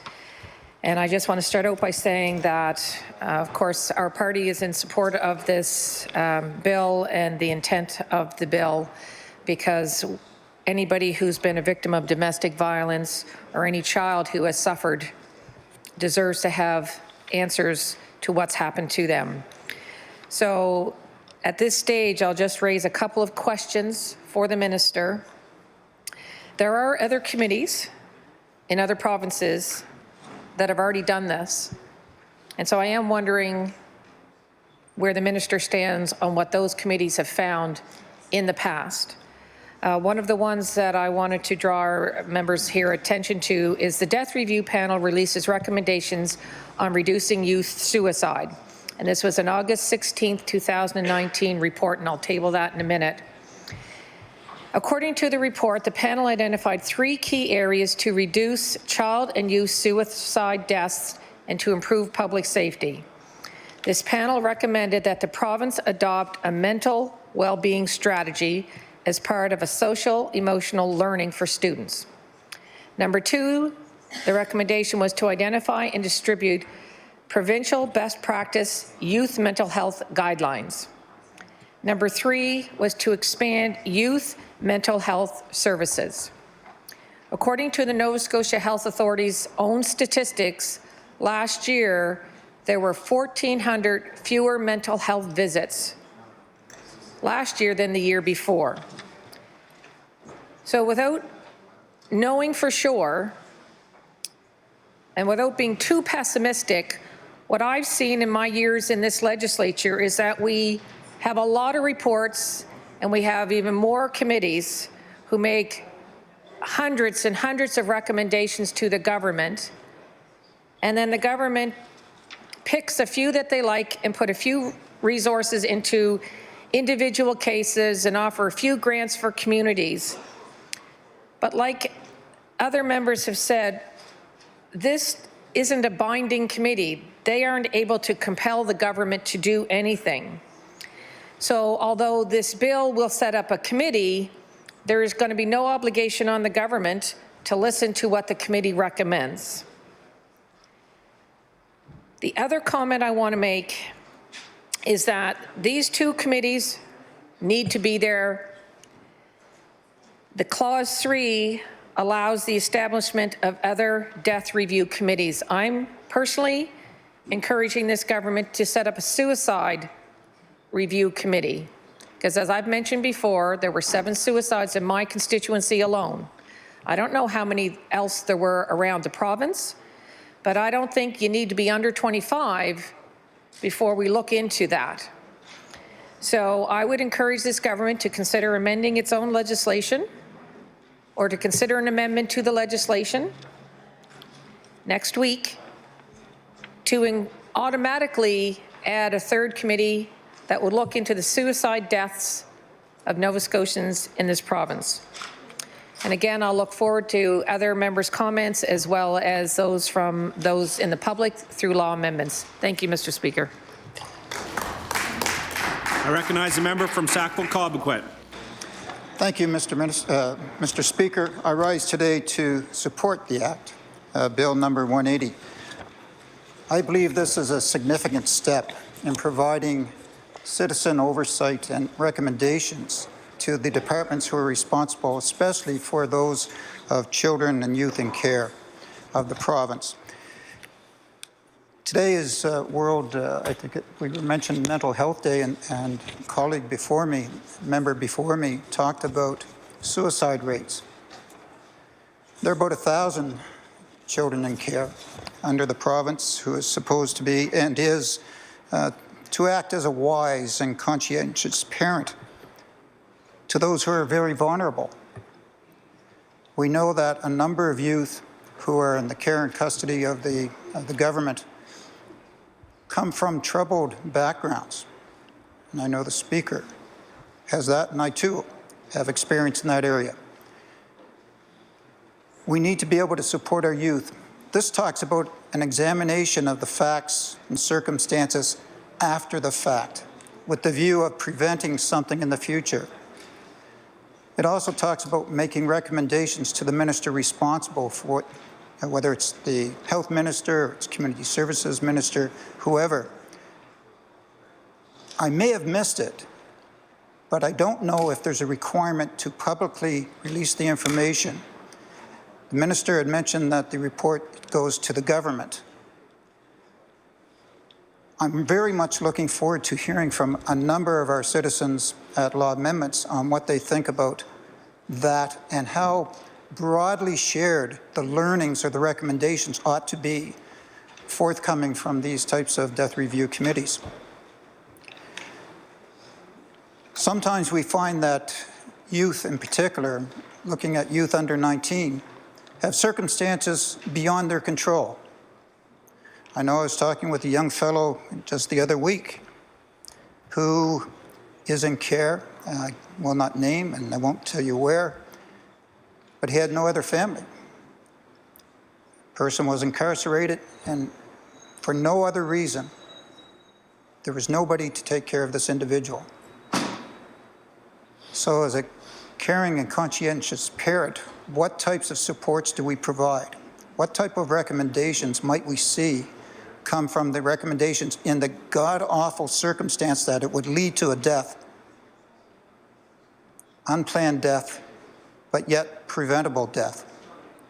It's important that we know and have that feedback to the ministers responsible for this, and that they, through the bureaucracy, take action to correct situations which may be beyond, and likely is beyond, way beyond, the individuals, the members who are providing care to those in the care and custody of the government. So what we need to do is to take this extremely seriously, which I know the minister and all ministers do, and the government side of the House and this side of the House do. We need to be able to take these circumstances and to be able to analyze them and look at what led to a particular instance. And also, too, to extend that to these particular incidents. Was there something that could have been done, ought to have been done, should have been done to intervene? And not only intervene, but to, in a positive way, to make the life of our youth better in some way, and often in very unsavory conditions. I know that we talk about youth and where they have been. We know that we hear a lot about a missing youth. It goes through the police services. And the question is, why is that youth missing? Why are we looking for that? What were the circumstances that caused the youth to move on to someplace else? God forbid it should happen, that there is something in that information that comes from a review committee that points to something that the government or the government contractors, and I'll use that phrase because I've heard it in the House before, that it's really not, it's not the government's issue, it's the contracted out services issue. Well, that to me is not correct. It's always, the buck stops here is the way I say it. So, Mr. Speaker, I absolutely support this bill. I'm absolutely looking forward to contributing at the law amendments, and hopefully, too, that the people who are impacted and living in some of these circumstances now are also given the opportunity to come and speak before law amendments, because this, too, will impact their daily lives and also, too, the circumstances in which they live. Thank you, Mr. Speaker.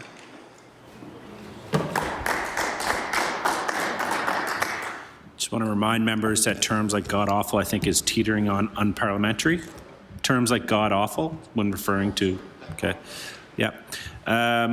If I am to recognize the member for Lunenburg West, it is to close debate on bill number 180.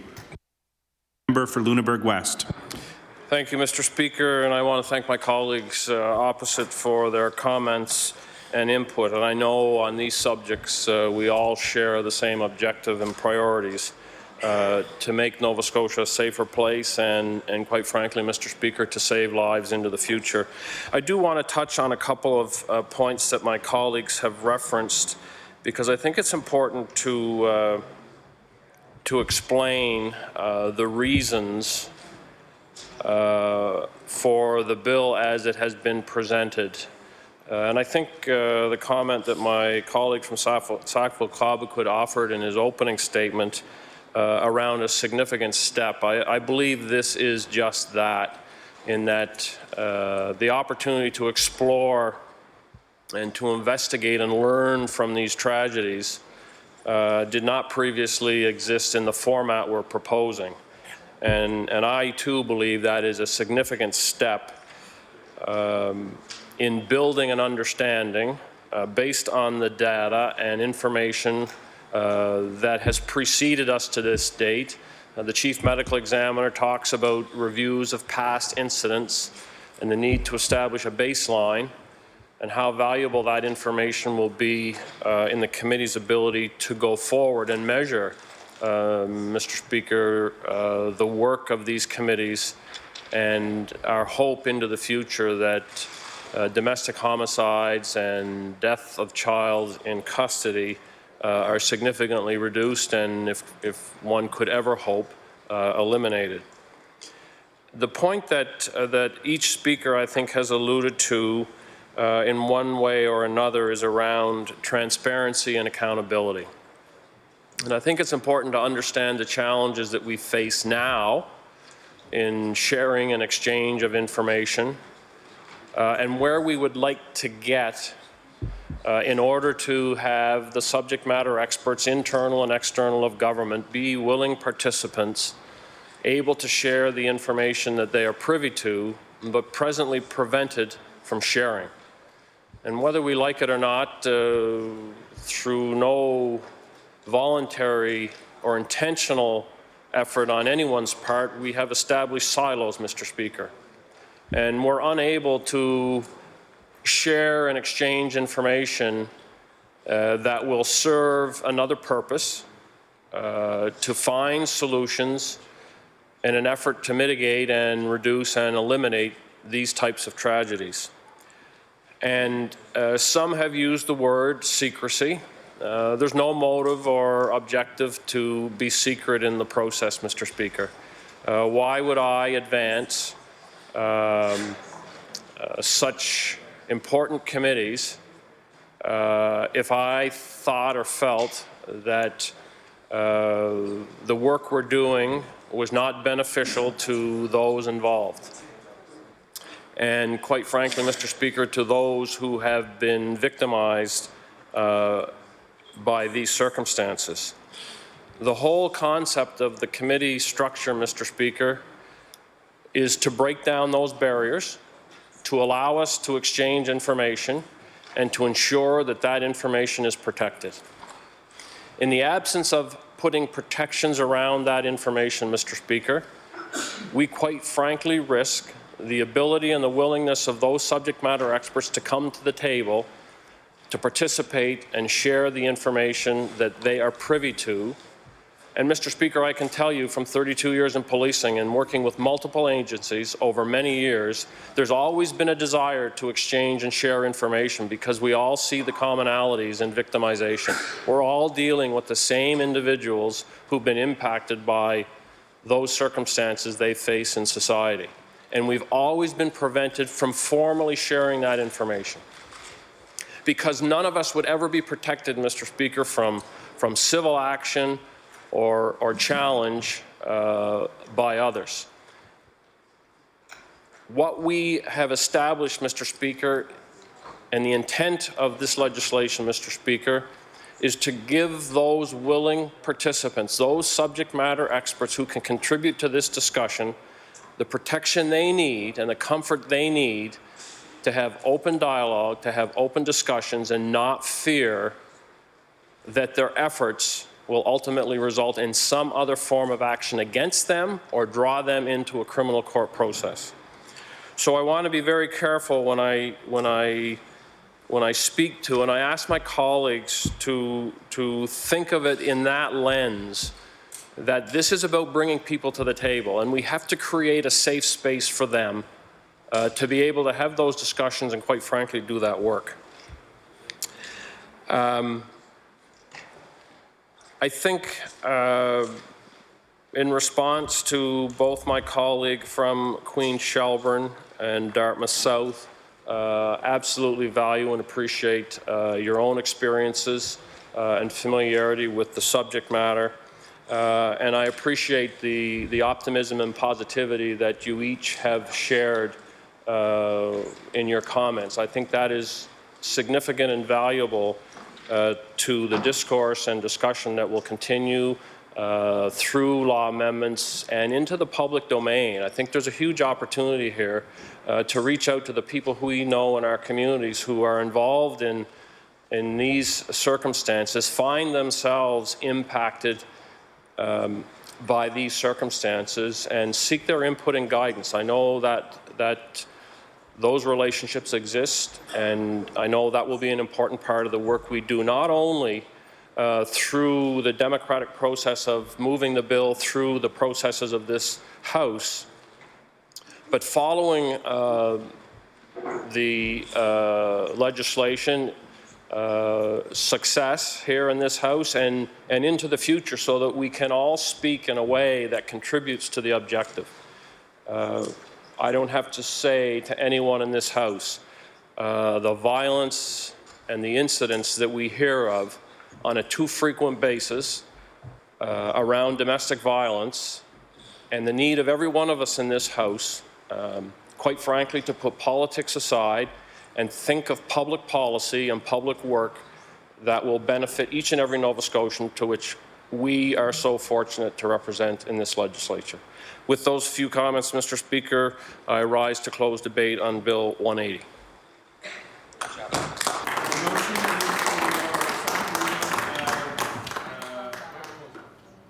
Bill number 180. Motion is for second reading of Bill number 180. Would all those in favor of the motion please say aye? Aye. Contrary minded, nay. The motion is carried. Bill number 180, an act to amend Chapter 31 of the Acts of 2001, the Fatality Investigations Act. Order that this bill be referred to the Committee on Law Amendments. I recognize the Honourable Government House Leader. Thank you, Mr. Speaker. Would you please call Bill number 187, the House of Assembly Act? Bill number 187, the House of Assemblies Act. I recognize the Minister of Justice. Thank you, Mr. Speaker. Mr. Speaker, I move that Bill 187, an act to amend Chapter 1, 1992 supplement of the Revised Statutes 1989, the House of Assembly Act, be now read a second time. Mr. Speaker, I'm pleased to stand today to speak to amendments to the House of Assembly Act. These changes redraw the province's electoral map, including reinstating the ridings of Argyll, Clare, Richmond, and Preston. Mr. Speaker, these changes reflect the work of the independent 2018-2019 Electoral Boundaries Commission. The Electoral Boundaries Commission have an important job to do, and they are charged with doing it independent of government. And I want to thank the Chair and members of the Commission for their work and submission of their final report. They were tasked with balancing effective representation for all Nova Scotians, bearing in mind voter parity. Mr. Speaker, these amendments are in response to a direct recommendation from the Electoral Boundaries Commission, a recommendation they developed after extensive consultation with Nova Scotians. These changes will also see the introduction of digital boundaries for electoral ridings. Digitizing boundaries is yet another way in which we are bringing Nova Scotia into the 21st century and ensuring government services are accessible and responsive to the needs of Nova Scotians. Mr. Speaker, in closing, I want to thank the Commission again for their work. The Nova Scotians who participated in the consultation, it was exhaustive and thorough, and to the all-party committee of the legislature who were originally and initially involved in this process. With those few comments, Mr. Speaker, I look forward to comments from my colleagues. Recognize the member for Queen Shelburne. Thank you, Mr. Speaker. I'm happy to rise and speak briefly on Bill number 187, an act to amend Chapter 1, 1992 supplement of the Revised Statutes 1989, the House of Assembly Act. Mr. Speaker, our caucus respects the extensive work of the Chair, Colin Dodds, and the members of the Electoral Boundaries Commission. We accept the Independent Electoral Boundaries Commission report of April 2019 in its entirety. The government has brought forth this bill, and we are glad to see the Independent Commission's work is being respected. We look forward to hearing from Nova Scotians at law amendments. Thank you, Mr. Speaker. I recognize the member for Dartmouth South. Thank you, Mr. Speaker. Mr. Speaker, I'm glad to stand and address these amendments to the House of Assembly Act.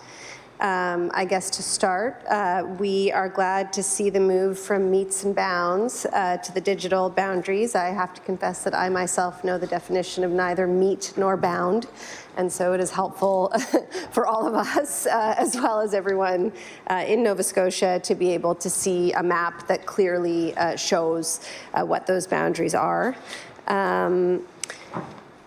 We recognize the need for effective and fair representation of all Nova Scotians. We respect the work of the Electoral Boundary Commission that the Minister referenced. One note I would make is that while we are very glad to see the inclusion of a district for Preston, it is a bit of a misnomer to refer to it as a protected area because it doesn't fall outside of the plus or minus 25% threshold.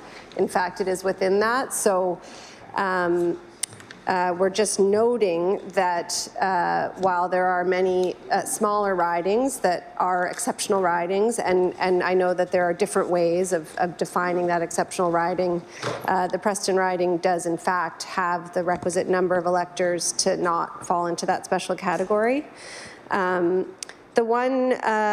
I guess the one thing we would say about this act at this point, Mr. Speaker, aside from the meets and bounds, is that there are other issues that were raised briefly by the Commission, but in a more robust way by the Keefe Commission towards effective electoral representation. The report came out in 2018 around the more systemic factors that could ensure more fairer representations.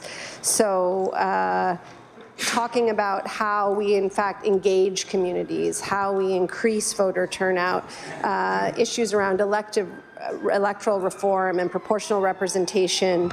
And so I think if we're looking at the issue of fair electoral representation in a holistic way, there are a number of things that need attending to. Certainly this is some of them, but the Electoral Boundaries Commission in their own report mentioned electoral reform, and I think it is something that is worth investigating moving forward, Mr. Speaker. So I suspect we will hear a great deal at law amendments. I look forward to those presentations. There was robust public consultation by the Commission. I was pleased to attend a couple of those sessions. I know many of my colleagues did. But there, I'm sure, are still Nova Scotians who would like to have their say around what is contained in this Act, and we look forward to hearing those comments at law amendments. Thank you very much. I am to recognize the Minister of Justice. It is to close debate on Bill number 180. The Minister of Justice. Thank you, Mr. Speaker, and I want to acknowledge and recognize the comments of my colleagues and their openness to the content of the bill and support that they have extended, understanding that there may be some points that continue to necessitate future work, and that work continues, Mr. Speaker. With those few comments, I rise to close debate on Bill 187. The motion is for second reading of Bill number 187. Would all those in favour of the motion please say aye? Contrary-minded, nay. The motion is carried. Bill number 187, an act to amend Chapter 1, 1992 supplement of the Revised Statutes 1989, the House of Assembly Act. Ordered that this bill be referred to the Committee on Law Amendments. I recognize the Honourable Government House Leader. Thank you, Mr. Speaker. I move that you do now leave the chair and the House resolve itself into a Committee of the Whole House on bills. Would all those in favour of the motion please say aye? Contrary-minded, nay. The motion is carried. We'll take a short recess while the committee is set up.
Order. The Committee of the Whole House on Bills will come to order. I recognize the Honourable Government House Leader. Thank you, Madam Chair. Would you please call Bill number 152, the Plastic Bags Reduction Act? I call Bill 152, the Plastic Bag Reduction Act. The Clerk. Madam Chair, Bill number 152 was reported from the Committee on Law Amendments to the House without amendments and contains 11 clauses. Shall Clause 1 carry? Carry. Shall Clause 2 to 6 carry? Carry. Shall Clause, I recognize the Honourable Member for Sackville-Beaver Bay. Thank you very much, Madam Chair. Madam Chair, I bring forward a amendment to this bill from our caucus in regards to plastic bags. This is specifically in regards to what can be provided by retailers in lieu of plastic bags at the checkout. One of the things that we clearly heard during the presenters at Law Amendments was all presenters felt that either providing free paper bags in lieu of plastic or free recyclable bags were not in the best benefit of the environment and climate change. And I guess, Madam Speaker, if I can, the real reason that I believe that this bill is before us is to try to address the issues of climate change, to try to make a smaller carbon footprint. And I certainly don't think that what we want to do is have, by putting a piece of legislation in place, we certainly don't want to have unseen or unpredicted consequences where we see paper bags being utilized instead of plastic. I mean, it's been shown time and again that the impact, both carbon as well as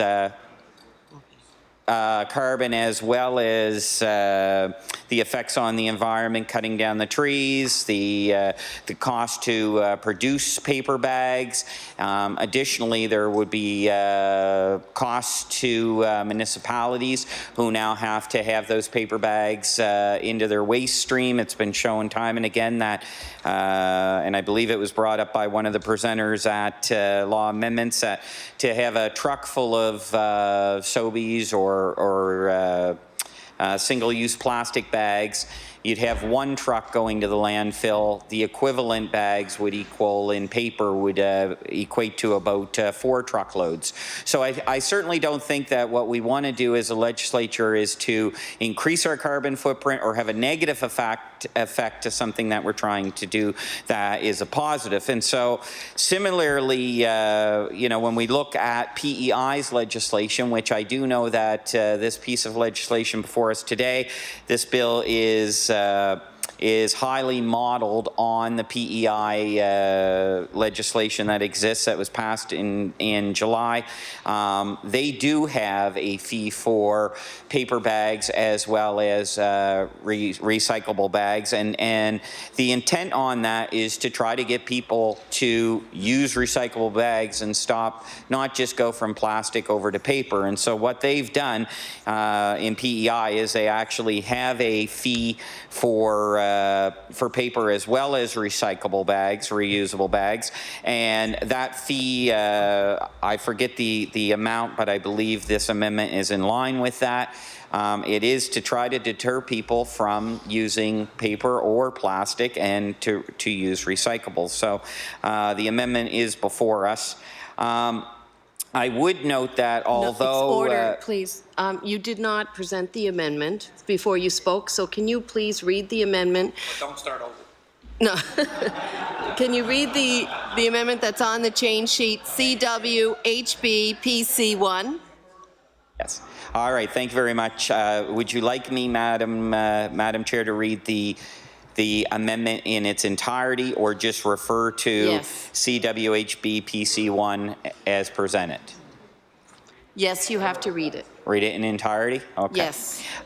So, Madam Chair, we would move the following amendment that page 2, after clause 6, 7, a business may provide a checkout bag to customers only if, subsection A, a customer is first asked whether and confirms that the customer needs a bag. B, that a bag is provided the bag provided is paper or reusable bag, and C, a customer who is charged a fee of not less than 25 cents for a paper bag and $2 for a reusable bag. And then renumber clauses 7 to 11 to be 8 to 12. Is that okay? You may continue on your speech. Thank you, Madam Chair. And I lost my place, so we'll start all over. No. Madam Chair, I think there is justification for this in front of us. Like I said, PEI. I recognize that there are other municipalities and provinces in the country have gone to similar legislation, and in most cases, I believe that they are charging both for paper as well as reusable as well. And as I said, we certainly don't want to have unintended consequences that would affect both the environment as well as other municipalities in a negative way. So with that, I bring forward this amendment. Thank you. I recognize the honourable member for Dartmouth North. Thank you, Madam Chair. Although we respect the spirit of this amendment, in particular clauses or subsections B and C, i.e. the idea that bags could be provided, paper bags or a reusable bag could be provided to a customer as an option with a charge. I totally agree that if we should be dissuading people and encouraging people to bring their own bags, and so in in an emergency situation, one might be able to purchase a paper bag or a reusable bag and those amounts seem reasonable to me. I take issue with the first part, which is subsection A, where it says the customer is first asked whether and confirms that the customer needs a bag. So my reading of this is that it would require all checkout clerks to ask someone if they wanted a bag, and therefore a checkout clerk would be breaking the law if they didn't ask if somebody wanted a bag. And I think that is probably not what the amendment is intended to do, but I believe it does do that with the wording. And so though I appreciate the spirit of the amendment and think it is rather important, I can't support the amendment. Thank you. Does the amendment care? Oh, wait, sorry. I recognize the Honourable Minister of the Environment. Thank you very much, Madam Chair. I thank you very much for the comments from my colleagues. To the last comment that was made, certainly that clause, I certainly wouldn't think that anybody would want us to regulate forcing people to ask that question. It would make a very difficult situation. In regards to the comments around the fee, I first want to certainly make sure that everybody understands that I take this very, very seriously in the fact that this is going to make a major change in the way that we go to grocery stores. And in saying that, one of the most important factors in this whole conversation that you have to realize is that the retail sector has asked us very, very regularly one thing, and that's to be consistent. And in Atlantic Canada, that's extremely important. So in saying that, regulators or the retail sector can set a price themselves that goes right across the Atlantic Canada. For the members' information, the bill that is before PEI, which is the only other bill that there is in Canada, by the way, Newfoundland is considering it, but the bill in PEI is currently going through some stakeholder engagement also. It's open for conversations exactly around the fact of what the fee that's charged. So I'd like to remind the Minister to speak to the amendment. I am talking about the fees for the bags, Madam Chair. Yes, I am speaking to the amendment. So in regards to that, when you take consistency into matter, it's extremely important to allow the retail sector to ensure that consistency themselves. So we're not saying there isn't going to be a fee for bags. We're saying let the retail sector set that fee themselves. So thank you very much.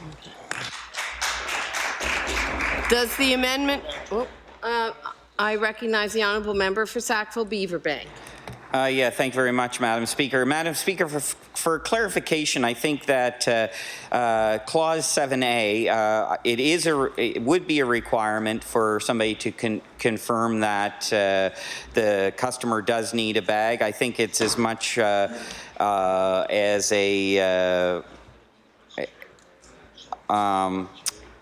as much as a politeness as it would be a courtesy as it would be for anything else to ensure that those charges are not added on. Madam Speaker, if I could also, in regards to comments of the minister, I do agree, and as he said, in regards to the consistency, I do commend the government in regards to the fact that they are taking a lead in doing this across the province.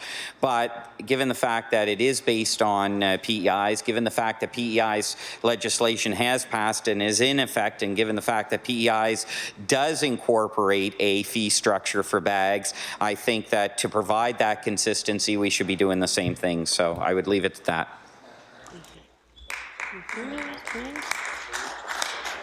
Does the amendment carry? Does the amendment carry? No. The amendment is defeated. Shall the remaining clauses carry? Carry. Shall the title carry? Carry. Shall the bill carry? Carry.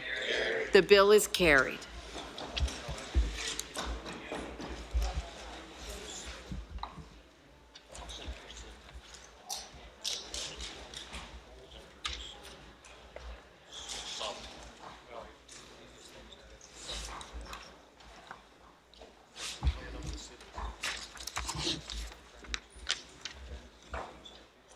Jeff, you ready? I call on the Honourable Government House Leader. Thank you, Madam Chair. Would you please call Bill number 160, the Fisheries and Coastal Resources Act? I call Bill number 160, the Fisheries and Coastal Resources Act. The Clerk. Madam Chair, Bill number 160 was referred from the Committee on Law Amendments back to the House without amendments and contains 4 clauses. Shall Clause 1 carry? Carry. Shall the remaining clauses carry? Carry. Shall the title carry? Carry. Shall the bill carry? Carry. The bill is carried.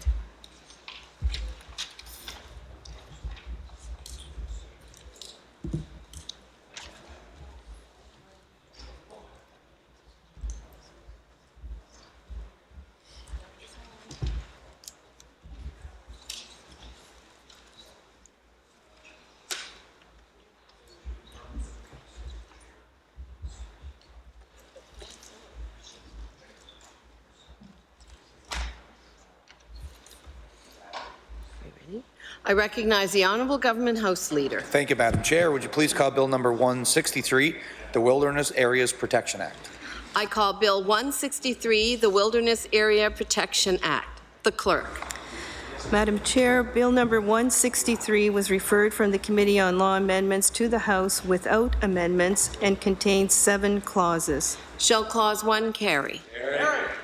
Shall the remaining clauses carry? Carry. Shall the title carry? Carry. Shall the bill carry? Carry. The bill is carried.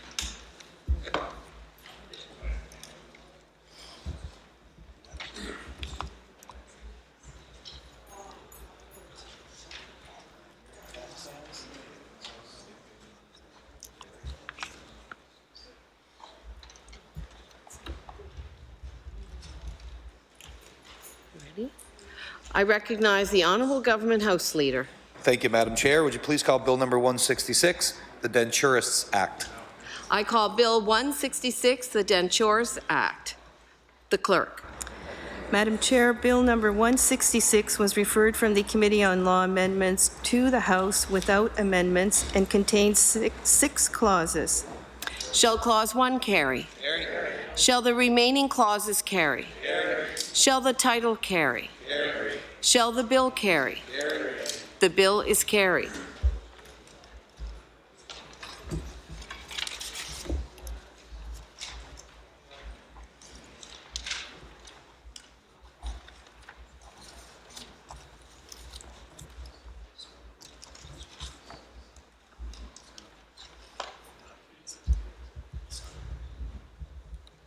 Proceed. Go on. I recognize the Honourable Government House Leader. Thank you, Madam Chair. Would you please call Bill number 170, Public Highways Act? I call Bill 170, the Public Highways Act. The Clerk. Madam Chair, Bill number 170 was referred from the Committee of Law Amendments to the House without amendments and contains 35 clauses. Shall Clause 1 carry? Shall the remaining clauses carry? Shall the title carry? Shall the bill carry? The bill is carried.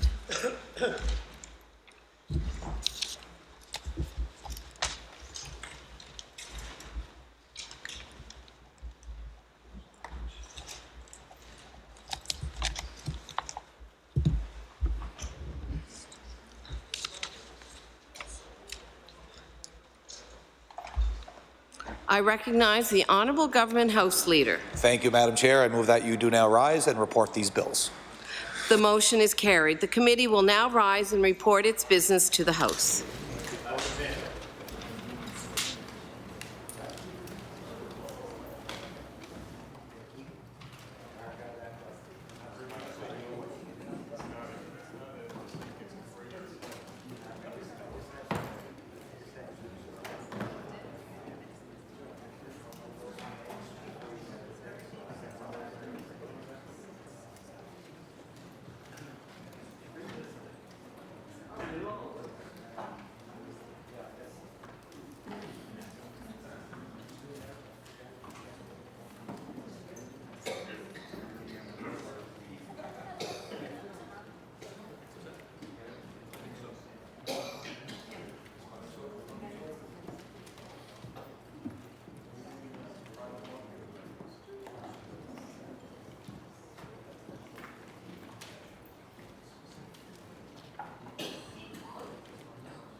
Chairman of the Committee of the Whole House on Bills reports. That the Committee of the Whole has met and considered the following bills. Bill number 152, 160, 163, 166, and 170 without amendments, and the Chairman has been instructed to recommend these bills to the favourable consideration of the House. Is it agreed? It is agreed. Order that these bills be read for a third time on a future date. I recognize the Honourable Government House Leader. Thank you, Mr. Speaker. That concludes the government business for today. And now the opposition is disappointed. I move that the House will now rise to meet again tomorrow, Friday, October 11th, 2019, between the hours of 9 a.m. and 1 p.m.